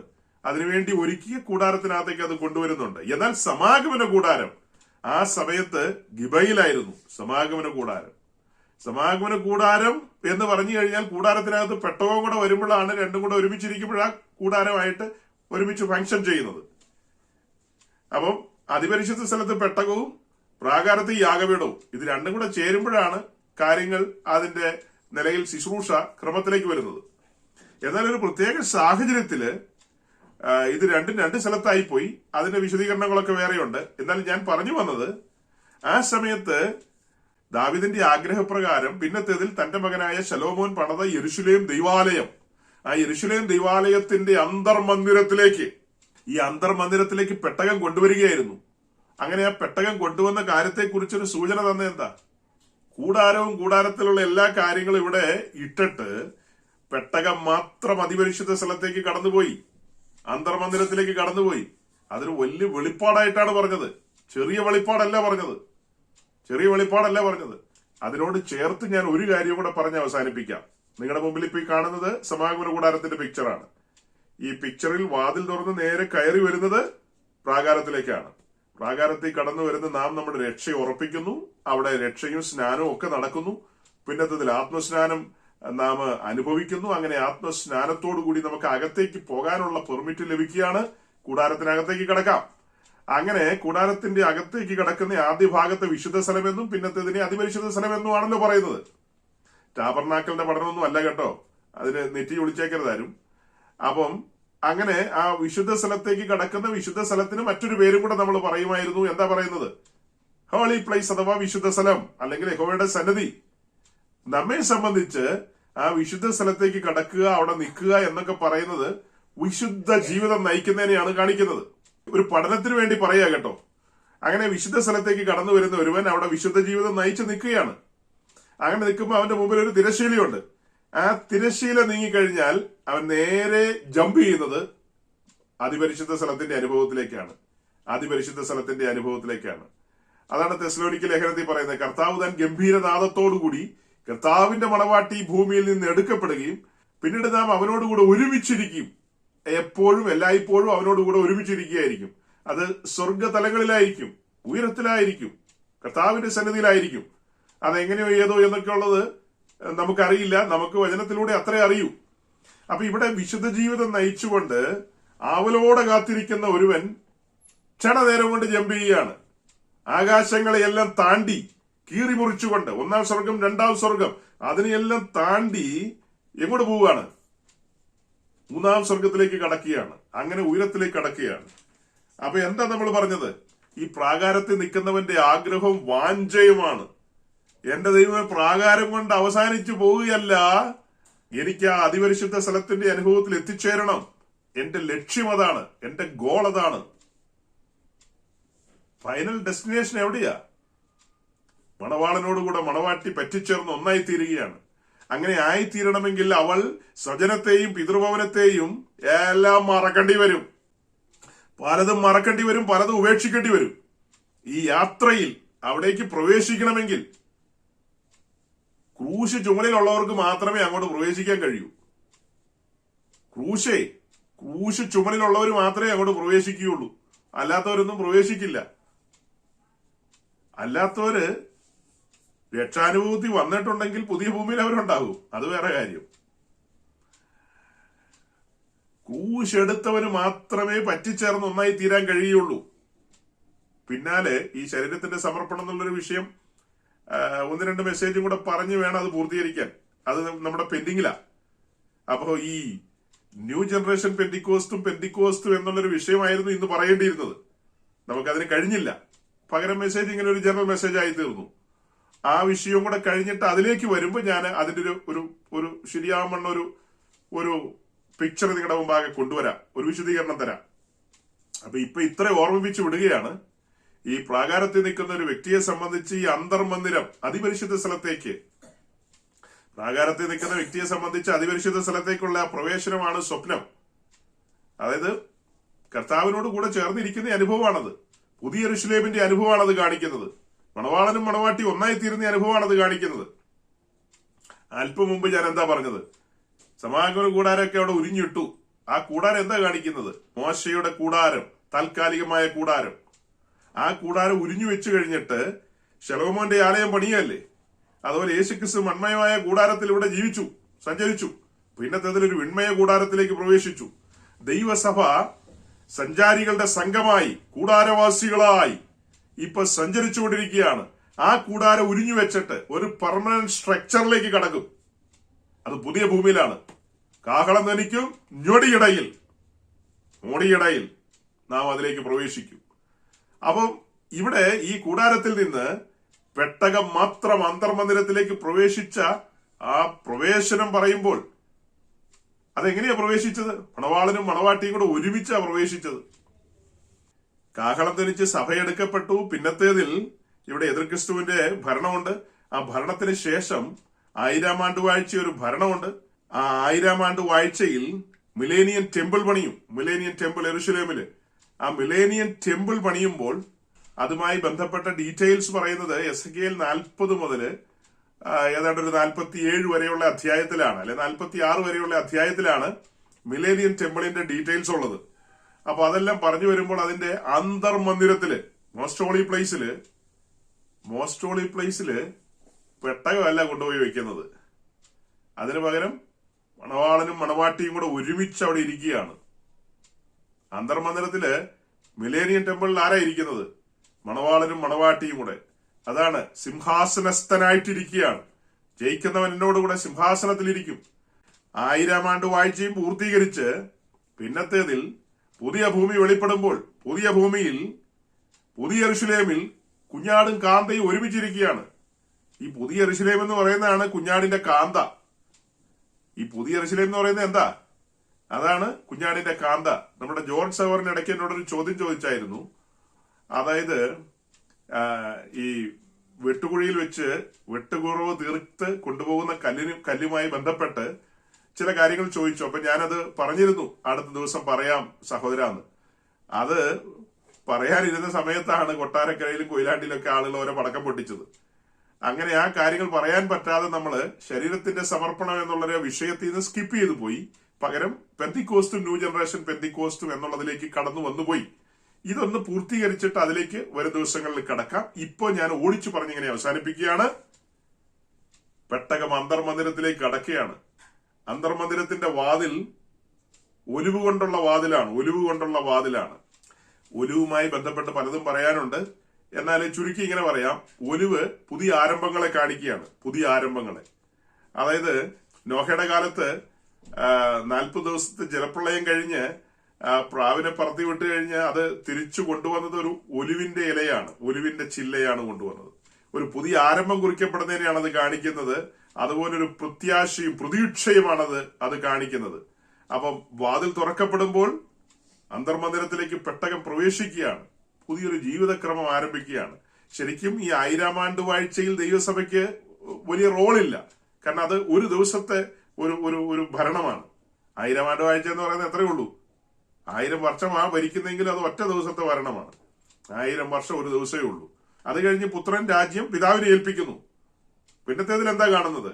പുതിയ ഭൂമിയും പുതിയ ആകാശവും, അല്ലെങ്കിൽ പുതിയ ആകാശത്തിന് കീഴിലുള്ള പുതിയ ഭൂമിയിൽ വെളിപ്പെടുന്ന ദൈവത്തിന്റെ നഗരമായ പുതിയ യെരുശലേമിൽ ഇരുന്നു കൊണ്ട് മണവാളനും മണവാട്ടിയും കൂടെ വരാൻ പോകുന്ന സംവിധാനത്തെ മുഴുവനും അടക്കി ഭരിക്കുന്ന ഒരു ഭരണക്രമമൊക്കെയാണ് കാണുന്നത്.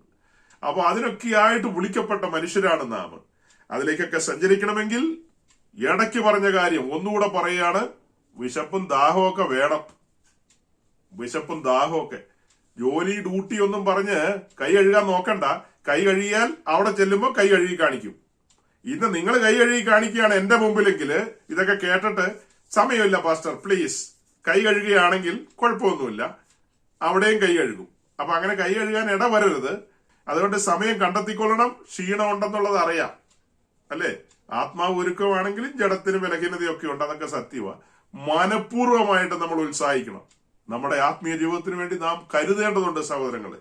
നമ്മുടെ ആത്മീയ ജീവിതത്തിന് വേണ്ടി നാം കരുതേണ്ടതുണ്ട്. നിങ്ങളുടെ നിക്ഷേപം ഭൂമിയിലായിരിക്കരുത്, ഉയരത്തിലായിരിക്കണം. മീൻസ് ദൈവവിഷയമായി നാം സമ്പന്നരാകണം. അതുകൊണ്ട് പൊതുവായി പറഞ്ഞ പല കാര്യങ്ങളുമാണ് ഇത് നിങ്ങളുടെ കാതുകളിൽ മുഴങ്ങിയത്.